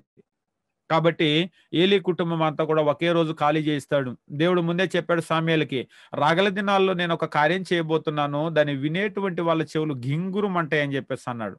ఒకసారి మీరు చూడండి, వినేవాళ్ళ చెవులు గింగురుమంటాయంటే సడన్ గా గనక మీరు ఏదన్నా భయంకరమైనటువంటి వార్త, బ్యాడ్ న్యూస్ గనక విన్నారంటే ఒక్కసారి చెవులు గీ అంటే అనమాట. వినేవాళ్ళ చెవులు గింగురుమంటాయి అని చెప్పేసి అన్నాడు. అవును, అటువంటిది దేవుడు చేస్తాను అన్నాడు. నేనే దాన్ని మొదలు పెడతాను, నేనే ముగిస్తాను అన్నాడు. ఒక్క రోజులోనే దాన్ని ముగించాడు. కాబట్టి 4వ అధ్యాయం మనం చూసినప్పుడు 3వ అధ్యాయంలో ఏ శాపవచనం అయితే ఏలీ కుటుంబానికి చెప్పాడో ఆ శాపవచనాన్ని దేవుడు నెరవేర్చడం జరిగింది. ఇక ఇప్పుడు వెళ్ళిపోయినటువంటి మందసం, ఫిలిస్తీన్లు మందసం పట్టుకున్నారు కదా, ఆ మందసం అనేటువంటిది ఫిలిస్తీ దేశంలోకి వాళ్ళు తీసుకెళ్లిన తర్వాత ఏం జరిగింది అనేటువంటిది 5వ అధ్యాయంలో చెప్తూ ఉంటాడు. 5వ అధ్యాయం మనం గమనించినప్పుడు ఫిలిస్తీన్లో ముఖ్యమైనటువంటి 5 పట్టణాలు ఉన్నాయి. మీరు బాగా గుర్తుపెట్టుకోండి. ఫిలిస్తీన్లు పట్టణాలు 5: గాజా, గాతు, అష్టోదు, అష్కెలోను, ఎక్రోను. ఫిలిస్తీన్ల పట్టణాలు అంటే 5 పట్టణాలు అనమాట. ఈ 5 పట్టణాలకిను వాళ్ళ పరిపాలనలో 5గురు సర్దారులు ఉంటారు. ఈ 5 పట్టణాలకి 5గురు సర్దారులు: గాజా, గాతు, అష్టోదు, అష్కెలోను, ఎక్రోను. దాదాపు మీరు సంసోను గురించి చదివేటప్పుడు కూడా ఈ 5 సర్దారులే వచ్చేదనమాట. వాళ్ళందరూ కూడా రావటము అక్కడ మనం చూస్తూ ఉంటాం. ఇక్కడ కూడా మనం చూసినప్పుడు వీళ్ళ పట్టణాలకు వచ్చారు. వచ్చి మొట్టమొదట ఏమైందంటే 5వ అధ్యాయం 1వ వచనం, ఫిలిష్తీయులు దేవుని మందసం పట్టుకొని ఎబెనెజర్ నుంచి అష్టోదుకు తీసుకొని వచ్చారు. అష్టోదుకు తీసుకొని వచ్చి అష్టోదులో పెట్టారనమాట. అష్టోదులో పెట్టి అష్టోదులో కూడా దాగోను అనేటువంటి దేవత గుడి ఉంది. వాళ్ళ దేవత గుడి దగ్గర పెట్టారు. అంటే దేవత గుడిలో ఎందుకు పెట్టారని చెప్పేసి కొందరు అడుగుతారు. దేవత గుడిలో పెట్టడానికి కారణం ఏంటంటే, వాస్తవంగా ఇది ఎవరెవరి మధ్య యుద్ధము? ఇజ్రాయేలీలకి, ఫిలిస్తీన్లకు, అంతే కదా. అయితే ప్రాచీన కాలంలో ఎట్లా ఉండేదంటే, ఇజ్రాయేలీలు ఫిలిస్తీన్ల మధ్య యుద్ధము అంటే వీళ్ళ దేవుడు సహాయం వీళ్ళు అడిగేవాళ్ళు, వీళ్ళ దేవుడు సహాయం వీళ్ళు అడిగేవాళ్ళు. అంటే ఈ యుద్ధం ఎవరెవరికి అంటే వీళ్ళిద్దరికి మధ్యలో అన్నమాట. ఒకవేళ ఇజ్రాయేలీలు గెలిచారంటే వీళ్ళ దేవుడు గెలిచాడని అర్థం. మా దేవుడు గొప్పడు, మమ్మల్ని గెలిపించాడు. ఒకవేళ ఫిలిస్తీన్లు గెలిచారంటే వీళ్ళ దేవుడు గెలిచాడని అర్థం అన్నమాట. ఇప్పుడు ఎవరినైతే చెరపట్టుకొని వచ్చారో అంటే వాస్తవంగా వీళ్ళ దేవుడు ఓడిపోయాడు కదా, వాళ్ళు అందుకనే ఈ మందసాన్ని కూడా పట్టుకొని వచ్చి వాళ్ళ దాగోను ముందు పెట్టారనమాట. ఇదిగో వాళ్ళ దేవుడు, నువ్వు గెలిపించావు, వాళ్ళ దేవుడిని మేము క్యాప్చర్ చేసాం, బానిసలుగా పట్టుకొచ్చాం, ఇదిగో అన్నట్లుగా పెట్టారు. బానిసలు, ఓడిపోయిన వాళ్ళు బానిసలు అవుతారు. ఇప్పుడు ఇక్కడ ఎవరు బానిస అయ్యారు అంటే వాళ్ళ దృష్టికి ఇదిగో ఆ దేవుడు, మందసం పట్టుకొచ్చారు కదా, యెహోవా బానిస అయ్యాడు అన్నమాట. వాళ్ళ దృష్టిలో యెహోవాని తీసుకొని వచ్చి దాగోను ముందు నించోబెట్టారు. ఇదిగో నిజంగా ఇది చాలా అవమానం. వాళ్ళు అందుకనే ఆ అవమానం వాళ్ళకి తెలుసు కాబట్టి మందసం పట్టబడింది అనగానే ఆయన వెనకబడి ఆయన చచ్చిపోయాడు. మందసం పట్టబడింది అంటే ఇజ్రాయేలీలందరూ కూడా వాళ్ళకి పెద్ద షేమ్ అనమాట. మందసం పట్టుకొని వెళ్ళిపోతే చాలు, వాళ్ళందరూ ఓడిపోయినట్టే. అవమానం అది వాళ్ళకి. ఎప్పుడైతే అది పట్టబడింది అని అన్నారో వాళ్ళందరూ అందుకనే చాలా సీరియస్ గా రియాక్ట్ అయ్యారు. ఇప్పుడు తీసుకొని వచ్చి దాగోను ముందు పెట్టారనమాట, యెహోవా మందసాన్ని. దాగోను ముందు పెట్టి గుడి మరి రాత్రిపూట అర్చన ఆచారాలు మొత్తము పగలంతా కూడా అయిపోగానే రాత్రి తాళం వేసి వెళ్తారు కదా, తలుపులేసి వెళ్ళారు. 3వ వచనము, అయితే మరునాడు అష్టోదు వారు ప్రాతకాలం ముందు లేవగా, ప్రాతకాలం అంటే ఉదయాన్నే ఎర్లీ మార్నింగ్ వచ్చి గుడి తలుపులు తీస్తారు. తలుపులు తీసి ఊడవటాలు, కడగటాలు, పూజ, నైవేద్యము వగైరా వగైరా కార్యక్రమాలు జరుగుతాయి కదా. పొద్దున్నే దాగోను గుడికి వచ్చారు. ప్రాతకాలం మందు లేవగా ఇదిగో దాగోను యెహోవా మందసం ఎదుట నేలను బోర్ల పడి ఉండెను. మందసాన్ని పట్టుకున్నారు కదా, మందసాన్ని పట్టుకొని అక్కడ పెట్టారు కదా. ఈ మందసాన్ని అక్కడ పెట్టినటువంటి పరిస్థితుల్లో ఆ మందసం అక్కడ ఉంది. ఆ మందసము, ఆ మోసేటువంటి మందసం ఉంటుంది కదా, ఆ మందసం ముందర ఏమైపోయిందంటే దాగోను బోర్లా పడిపోయి ఉందన్నమాట. ఆ బొమ్మ, దాగోను అనేటువంటి బొమ్మ. ఎవరెవరికి బానిసలు అయ్యారు? వీళ్ళు అనుకున్నారు ఈయన బానిస అయిపోయాడేమో అని చెప్పేసి అనుకున్నారు. యెహోవాను బానిసగా పట్టుకొని వచ్చాం వాళ్ళ దేవుణ్ణి అని ముందు పెడితే తెల్లారి లేసేసరికి ఈ దాగోను బొమ్మ బోర్లా పడి ఉంది. పాపం లేవనెత్తారు, లేవనెత్తి మళ్ళీ నించోబెట్టి అక్కడ పెట్టారు. నించోబెట్టి ఆ వచనంలో చెప్తూ ఉన్నాడు, దాగోను లేవనెత్తి వాని స్థానం ముందు మరలా ఉంచిరి. మళ్ళీ ఆ రోజు పూజా కార్యక్రమాలు అయిపోయినాయి, తాళాలు వేసుకొని వెళ్ళారు. 4వ వచనము, మరునాడు వారు ఉదయాన్నే లేవగా దాగోను యెహోవా పీఠం ఎదుట నేలను బోర్లా పడి ఉండెను. దాగోను యొక్క తల, 2 అరచేతులు తెగవేయబడి గడప దగ్గర పడి ఉండెను. బొమ్మ ఉంది కదా, ఈ దాగోను కాళ్ళు చేతులు ఉంటాయి కదా. తెల్లారి లేసరికి ఏమైపోయిందంటే తల, 2 అరచేతులు, ఇవన్నీ కూడా నరికేస్తున్నాయి. తల, 2 అరచేతులు, ఈ మొత్తం కూడా నరికేసి ఈ మొండెం మాత్రం ఒక చోట ఉంది. ఈ తల అరచేతులేమో గుమ్మం దగ్గర ఉన్నాయి అన్నమాట. ఈ అరచేతులు దాన్ని చూశారు. దాన్ని చూసిన తర్వాత వాళ్ళు లేవనెత్తడానికి కూడా ఏం లేదు. అంటే ఏం జరిగింది వాస్తవంగా గమనించినప్పుడు ఇక్కడ వీళ్ళే తలుపులు వేశారు, వీళ్ళే తలుపులు మూసేసి వెళ్ళిపోయారు. లోన ఎవరున్నారు? 1 యెహోవా, 2 దాగోను, ఇక 3వ వాళ్ళు ఎవరు కూడా లేరు. ఏం జరిగింది ఇక్కడ? ఏం జరిగింది అనేటువంటిది మనకంటే వాళ్ళకి బాగా అర్థమైంది. ఏం జరిగింది అంటే వీళ్ళిద్దరి మధ్య సంఘర్షణ జరిగింది. జరిగినటువంటి సంఘర్షణలో తల తెగిపోయింది అంటే దాని అర్థం ఏమిటి? ఈయన ఖాళీ అయిపోయాడు. ఇంకా అక్కడ ఉంచితే ఏం జరిగింది అనేటువంటిది వాళ్ళకి తెలుసు. 5వ వచనం, కాబట్టి దాగోను యాజకులేమి దాగోను గుడికి వచ్చువారేమి నేటి వరకు ఎవరు అష్టోదులో దాగోను గుడి గడప త్రొక్కటం లేదు. దాగోను పరిస్థితే ఖాళీ అయిపోయిందంటే వచ్చిన వాళ్ళ పరిస్థితి ఏమైపోతుంది? ఈ మహాదేవుని ఎదుట ఎవరు నిలవగలరు అని చెప్పేసి వాళ్ళు అనుకున్నారు. అంతే, బెదిరిపోయారు వచ్చిన వాళ్ళందరూ. దాగోనికే దిక్కు లేదు, వెళ్తే మన పరిస్థితి ఏంటి అనేటువంటిది మొత్తం అందరికీ కూడా అర్థమైపోయింది. దాగోను గడప కూడా ఎవడు దొక్కటం లేదు. ఇక ఇప్పుడు మేము ఉంచుకోలేమని చెప్పేసి 6వ వచనము, యెహోవా హస్తము అష్టోదు వారి మీద భారముగా ఉండెను. అష్టోదు వారిని దాని సరిహద్దుల్లో ఉన్న వారిని ఆయన గడ్డల రోగముతో మొత్తి వారిని హతము చేయగా, ఊర్లో వాళ్ళందరికీ కూడా అష్టోదుల్లో గడ్డలు వచ్చేసినాయి. గడ్డలు వచ్చేసి గడ్డల చేత చచ్చిపోతూ ఉన్నారు. అంతేకాదు ఇజ్రాయేలీల దేవుని హస్తం మన మీద, మన దేవతకు దాగోని మీద భారంగా ఉంది అని చెప్పేసి చెప్పుకున్నారు. చెప్పుకొని ఇదంతా ఎప్పటి నుంచి స్టార్ట్ అయింది? తెలివిగల్లోళ్ళు అంచనా వేశారు. అంచనా వేసి ఈ మందసం ఈ దేవుడు వచ్చిన దగ్గర నుంచే కదా, వద్దొద్దు, ఈయన హస్తము మన మీదే కాదు మన దాగోని మీద కూడా భారంగా ఉంది, ఎవడు విడిపించేవాడు లేడని అక్కడి నుంచి 8వ వచనం మనం చూసినప్పుడు అక్కడి నుంచి గాతుకు తీసుకొని వచ్చారు. గాతు పట్టణానికి పంపించండి అంటే గాతుకు తెచ్చారు. గాతుకు తెస్తే ఆయన అష్టోదు వారిని ఎలాగైతే చేశాడో అలాగనే ఆ పట్టణపు పెద్దలు పిన్నలు రహస్య స్థానముల్లో గడ్డలు లేపి వారిని మోత్తాడు. రహస్య స్థానాలంటే చెప్పుకోలేని చోట్ల వచ్చినాయి లోపలంతా కూడా. ఒక్కొక్కసారి బయట వస్తే చూపించుకుంటారు కానీ లోపల వస్తే చూపించుకోవటానికి కూడా లేదు. రహస్య స్థానాల్లో గడ్డలు రేపాడు.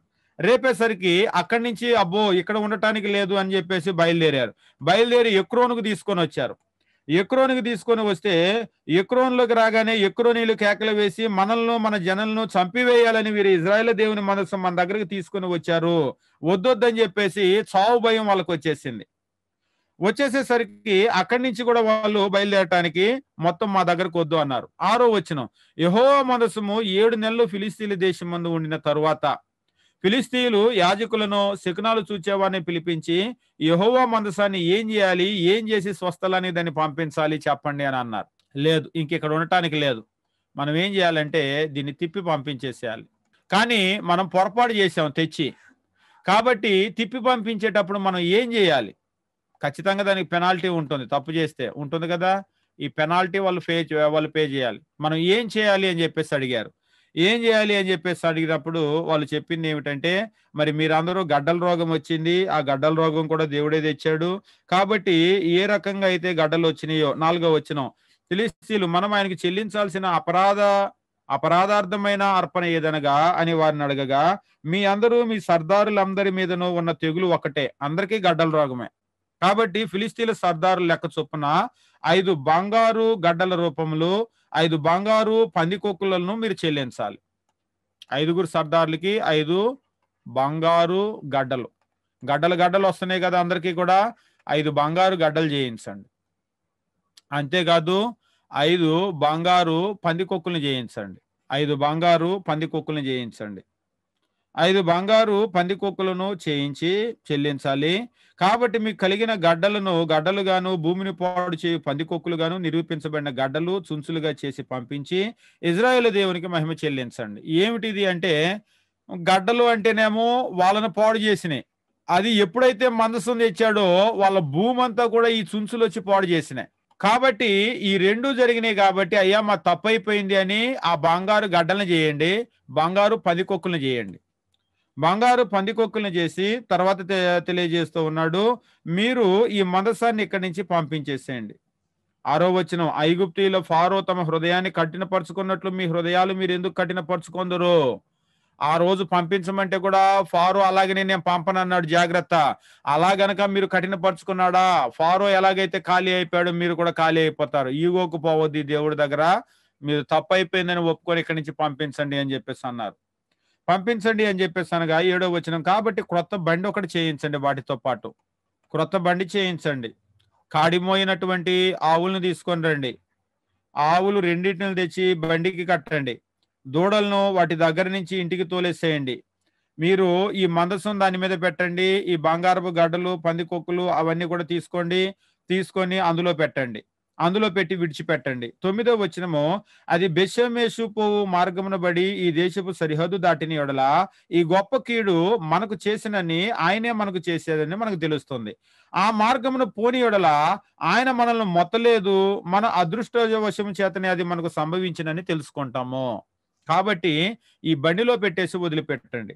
వదిలిపెడితే అంటే బెత్షెమెషు అంటే ఫిలిస్తీన్లకు ఇజ్రాయేల్కి ఉండేటువంటి సరిహద్దు అనమాట. కాబట్టి అది బెత్షెమెషు మార్గంలో గనక పోయింది అంటే ఖచ్చితంగా డ్యామ్ షూర్ అది ఈయన చేసినటువంటి కార్యమే. లేదు ఇంకా ఆవులు ఎటోబడి వెళ్ళిపోయినాయి అంటే ఆయన మనల్ని ఏమి చేయలేదు, మనంతట మనకి కలిగినాయి అనేది మనకు అర్థమవుతుంది అని చెప్పారు. చెప్పగానే ఓకే, బండి తీసుకొని వచ్చారు, బండి చేశారు, పందికొక్కులను చేశారు, తర్వాత గడ్డలు చేశారు, మనసును తెచ్చారు, మర్యాదగా అందులో పెట్టారు, అందులో పెట్టేసి అక్కడి నుంచి పంపించేశారు. 12వ వచనం మనం చూసినప్పుడు, ఆవులు రాజమార్గమును బడి చక్కగా పోవచ్చు అర్చుచు బెత్షెమెషు మార్గమున నడిచెను. ఫిలిష్తీయుల చేతిలో చిక్కుకున్నటువంటి మందసము ఒక రకంగా యెహోవా.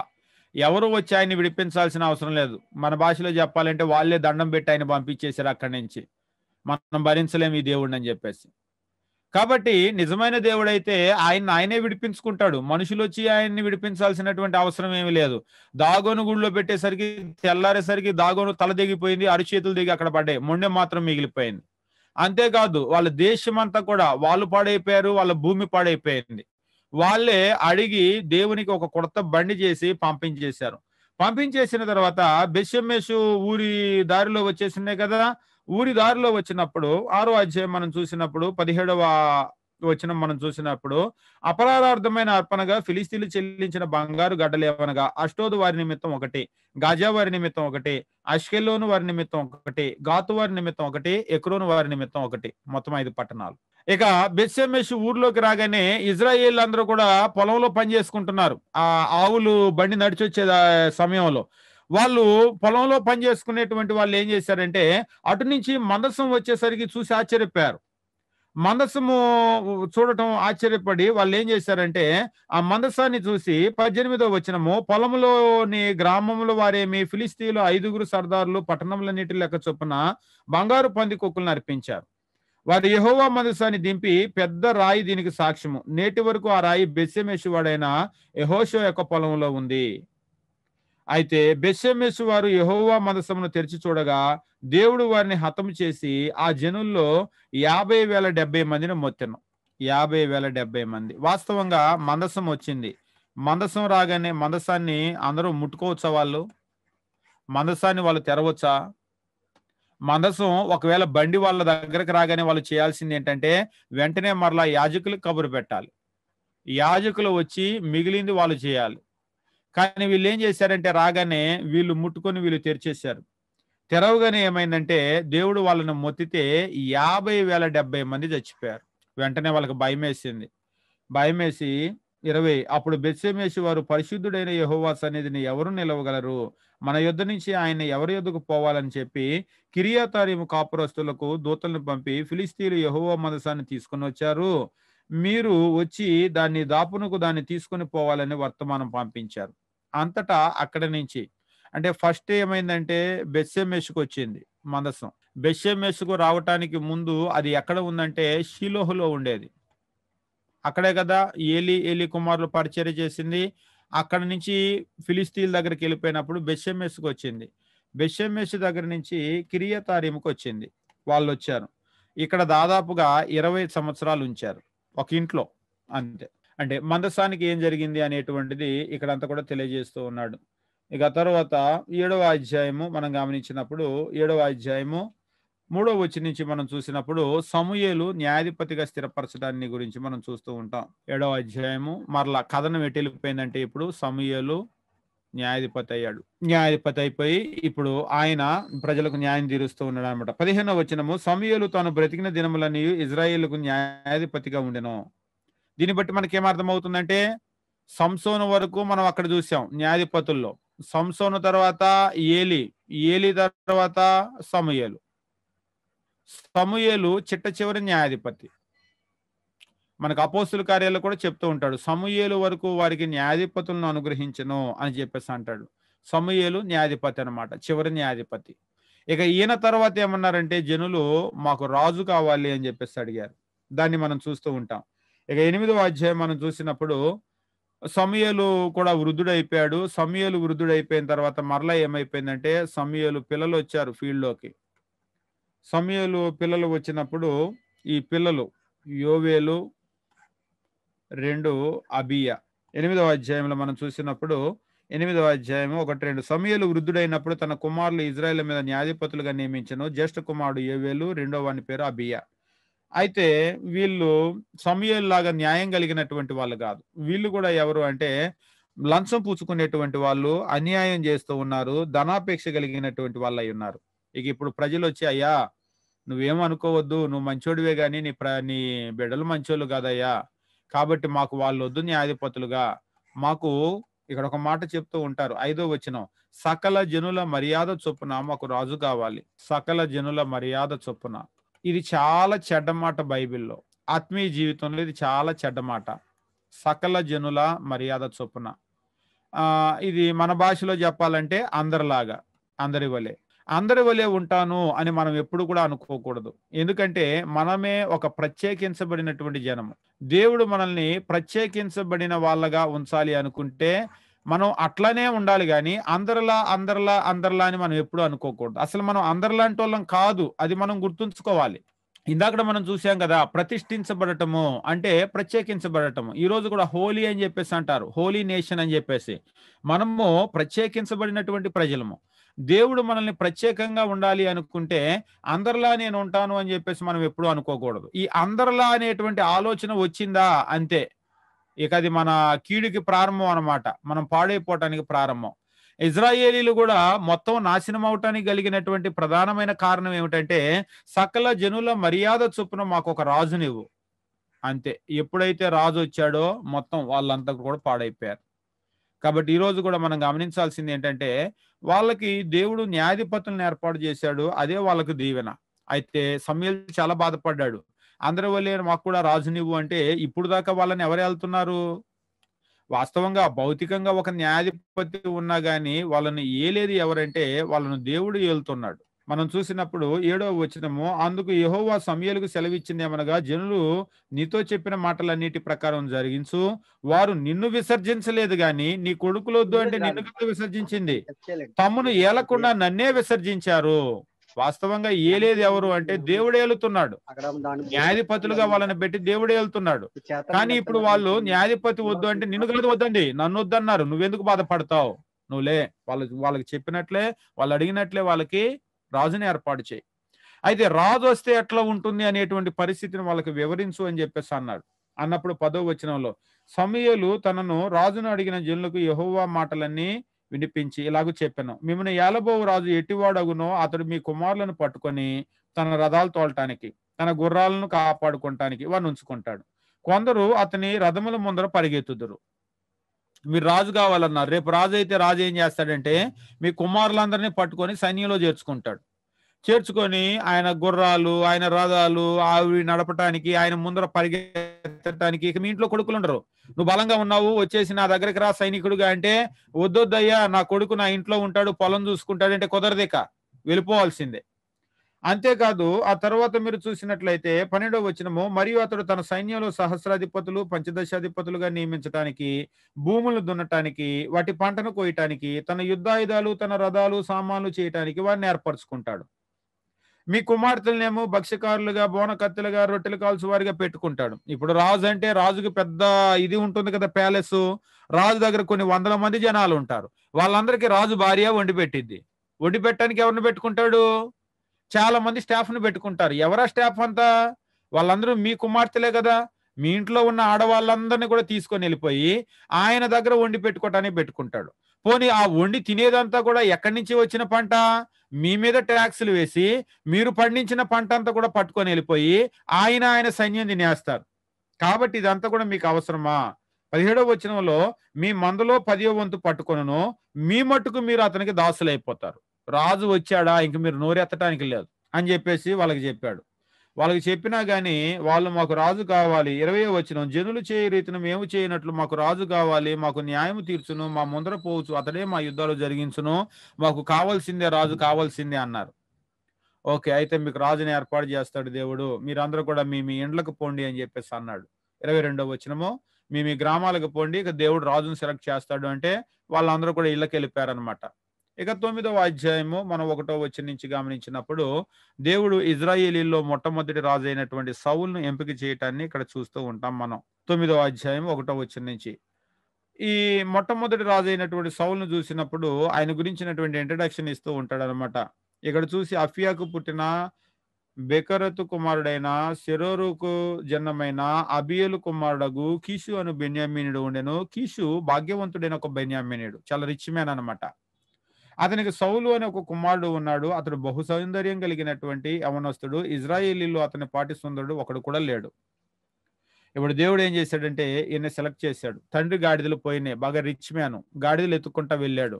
వెళ్తే ఆ గాడిదలు ఎత్తుకుంటా వెళ్ళినటువంటి ఆయన్ను దేవుడు ఇజ్రాయేలీలకు రాజుగా సెలెక్ట్ చేసినటువంటి విషయాన్ని 9వ అధ్యాయంలో చూస్తూ ఉంటాం. ఇక 10వ అధ్యాయము మనం గమనించినప్పుడు 10వ అధ్యాయంలో ఆయన రాజుగా అభిషేకించి ఆయన ముద్దు పెట్టుకొని ఆ తర్వాత ఆ విషయాలన్నింటిని కూడా మనం చూస్తూ ఉంటాం. 10వ అధ్యాయం 1, అప్పుడు సమూయేలు తైలం బుడ్డి పట్టుకొని సౌలు తల మీద తైలం పోసి అతను ముద్దు పెట్టుకొని యెహోవా నిన్ను అభిషేకించి తన స్వాస్థ్యం మీద అధిపతిగా నియమించున్నాడని చెప్పి ఎలాగో సెలవిచ్చాను. ఇక మీదట దేవుడు నిన్ను రాజుగా చేశాడు అనేటువంటి విషయాన్ని చెప్పాడు. కాబట్టి సమూయేలుని గనక చూసినట్లయితే శామ్యూయల్ ద కింగ్ మేకర్ అని చెప్పేసి అంటారు. Samuel the king maker. వాస్తవంగా అప్పటికే ముసలాయన ఈ కొడుకులు ఫీల్డ్లోకి వచ్చిన తర్వాతే ఫస్ట్ కింగ్ ని ఆయనే చేశాడు. ఫస్ట్ కింగ్ అంటే సౌల్ని అభిషేకించింది ఆయనే. తర్వాత సెకండ్ కింగ్ దావీదుని అభిషేకించింది కూడా ఆయనే. కాబట్టి ఇజ్రాయేలీల్లో ఉన్నటువంటి మొదటి ఇద్దరు రాజులు కూడా సమూయేలు చేతే ఏర్పరచబడ్డారు. కాబట్టి ఏమంటారంటే శామ్యూయల్ ద కింగ్ మేకర్, అంటే దేవుడే వాళ్ళని అభిషేకించాడు, కానీ భూమి మీద మాత్రము సమూయేలును ఉపయోగించుకున్నాడు అనమాట, మొట్టమొదటి రాజు. ఇక తర్వాత 10వ అధ్యాయము 17వ వచనం నుంచి సౌలు రాజుగా ప్రజలందరికీ కూడా ప్రకటించబడినటువంటి విషయాన్ని గురించి చూస్తూ ఉంటాం.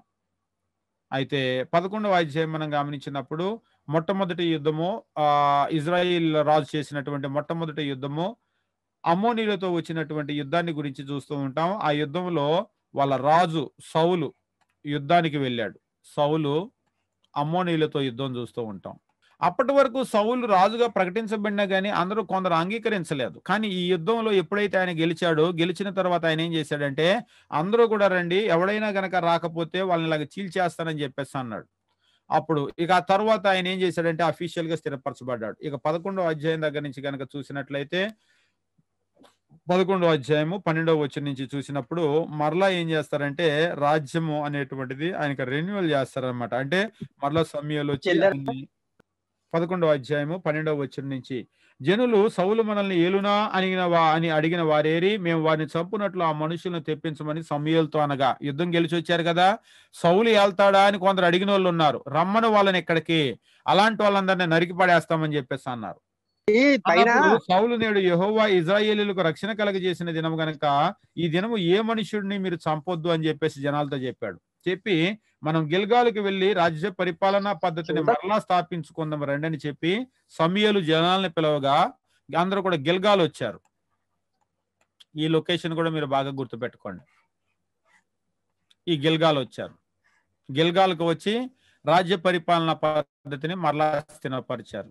దాన్ని ఏమంటారంటే మరలా రెన్యూ చేశారనమాట. అంటే రెన్యూ చేయటం ఏంటి అని చెప్పేసి అంటే అంతకుముందే రాజుగా ఆయన ప్రకటించబడ్డాడు, కానీ అందరూ ప్రజలు అంగీకరించలేదు. ఈ యుద్ధం తర్వాత సౌలు ఏల్తాడా అని అడిగిన వాళ్ళని తీసుకొని రండి, నరికి పడేస్తామన్నారు. ఇక ఎవ్వడు నోరెత్తలేదు. మళ్ళీ గిల్గాల్కి వెళ్ళారు. గిల్గాల్కి వెళ్ళిన తర్వాత సౌలుకు పట్టాభిషేకం చేసిరి. జనులందరూ గిల్గాల్కు వచ్చి గిల్గాల్లో యెహోవా సన్నిధిని సమాధాన బలి అర్పించి యెహోవా సన్నిధిని సౌలుకు పట్టాభిషేకం చేశారు. ఇక ఇక్కడి నుంచి ఆయన ఏలటం ప్రారంభించాడు అనమాట. ఇక 12వ అధ్యాయము మనం గమనించినప్పుడు 12వ అధ్యాయంలో సమూయేలు తన ముగింపు మాటలు చెప్పడాన్ని 12వ అధ్యాయంలో చూస్తూ ఉంటాం. ఇంతకాలం నేను మిమ్మల్ని ఏలాను, ఎట్లా ఏలాను, ఎవరి దగ్గరైనా అన్యాయం చేశానా, ఎవరి దగ్గరైనా యుద్ధైనా గాడిదైనా ఏమైనా తీసుకున్నానా, లంచం పుచ్చుకున్నానా, ఒకవేళ అట్లాంటిది ఏమైనా చేస్తుంటే ఇదిగో రాజు కూడా మీ రాజు ఇక్కడే ఉన్నాడు, కాబట్టి నేను ఎవరి దగ్గరైనా అన్యాయంగా ఏమైనా పుచ్చుకుంటే మీ రాజు ఇక్కడే ఉన్నాడు, కాబట్టి మీరు ఆయన సన్నిధిలో చెప్పండి అని చెప్పేసి అన్నాడు అనమాట. అని ముగింపు మాటలు తెలియజేశారు.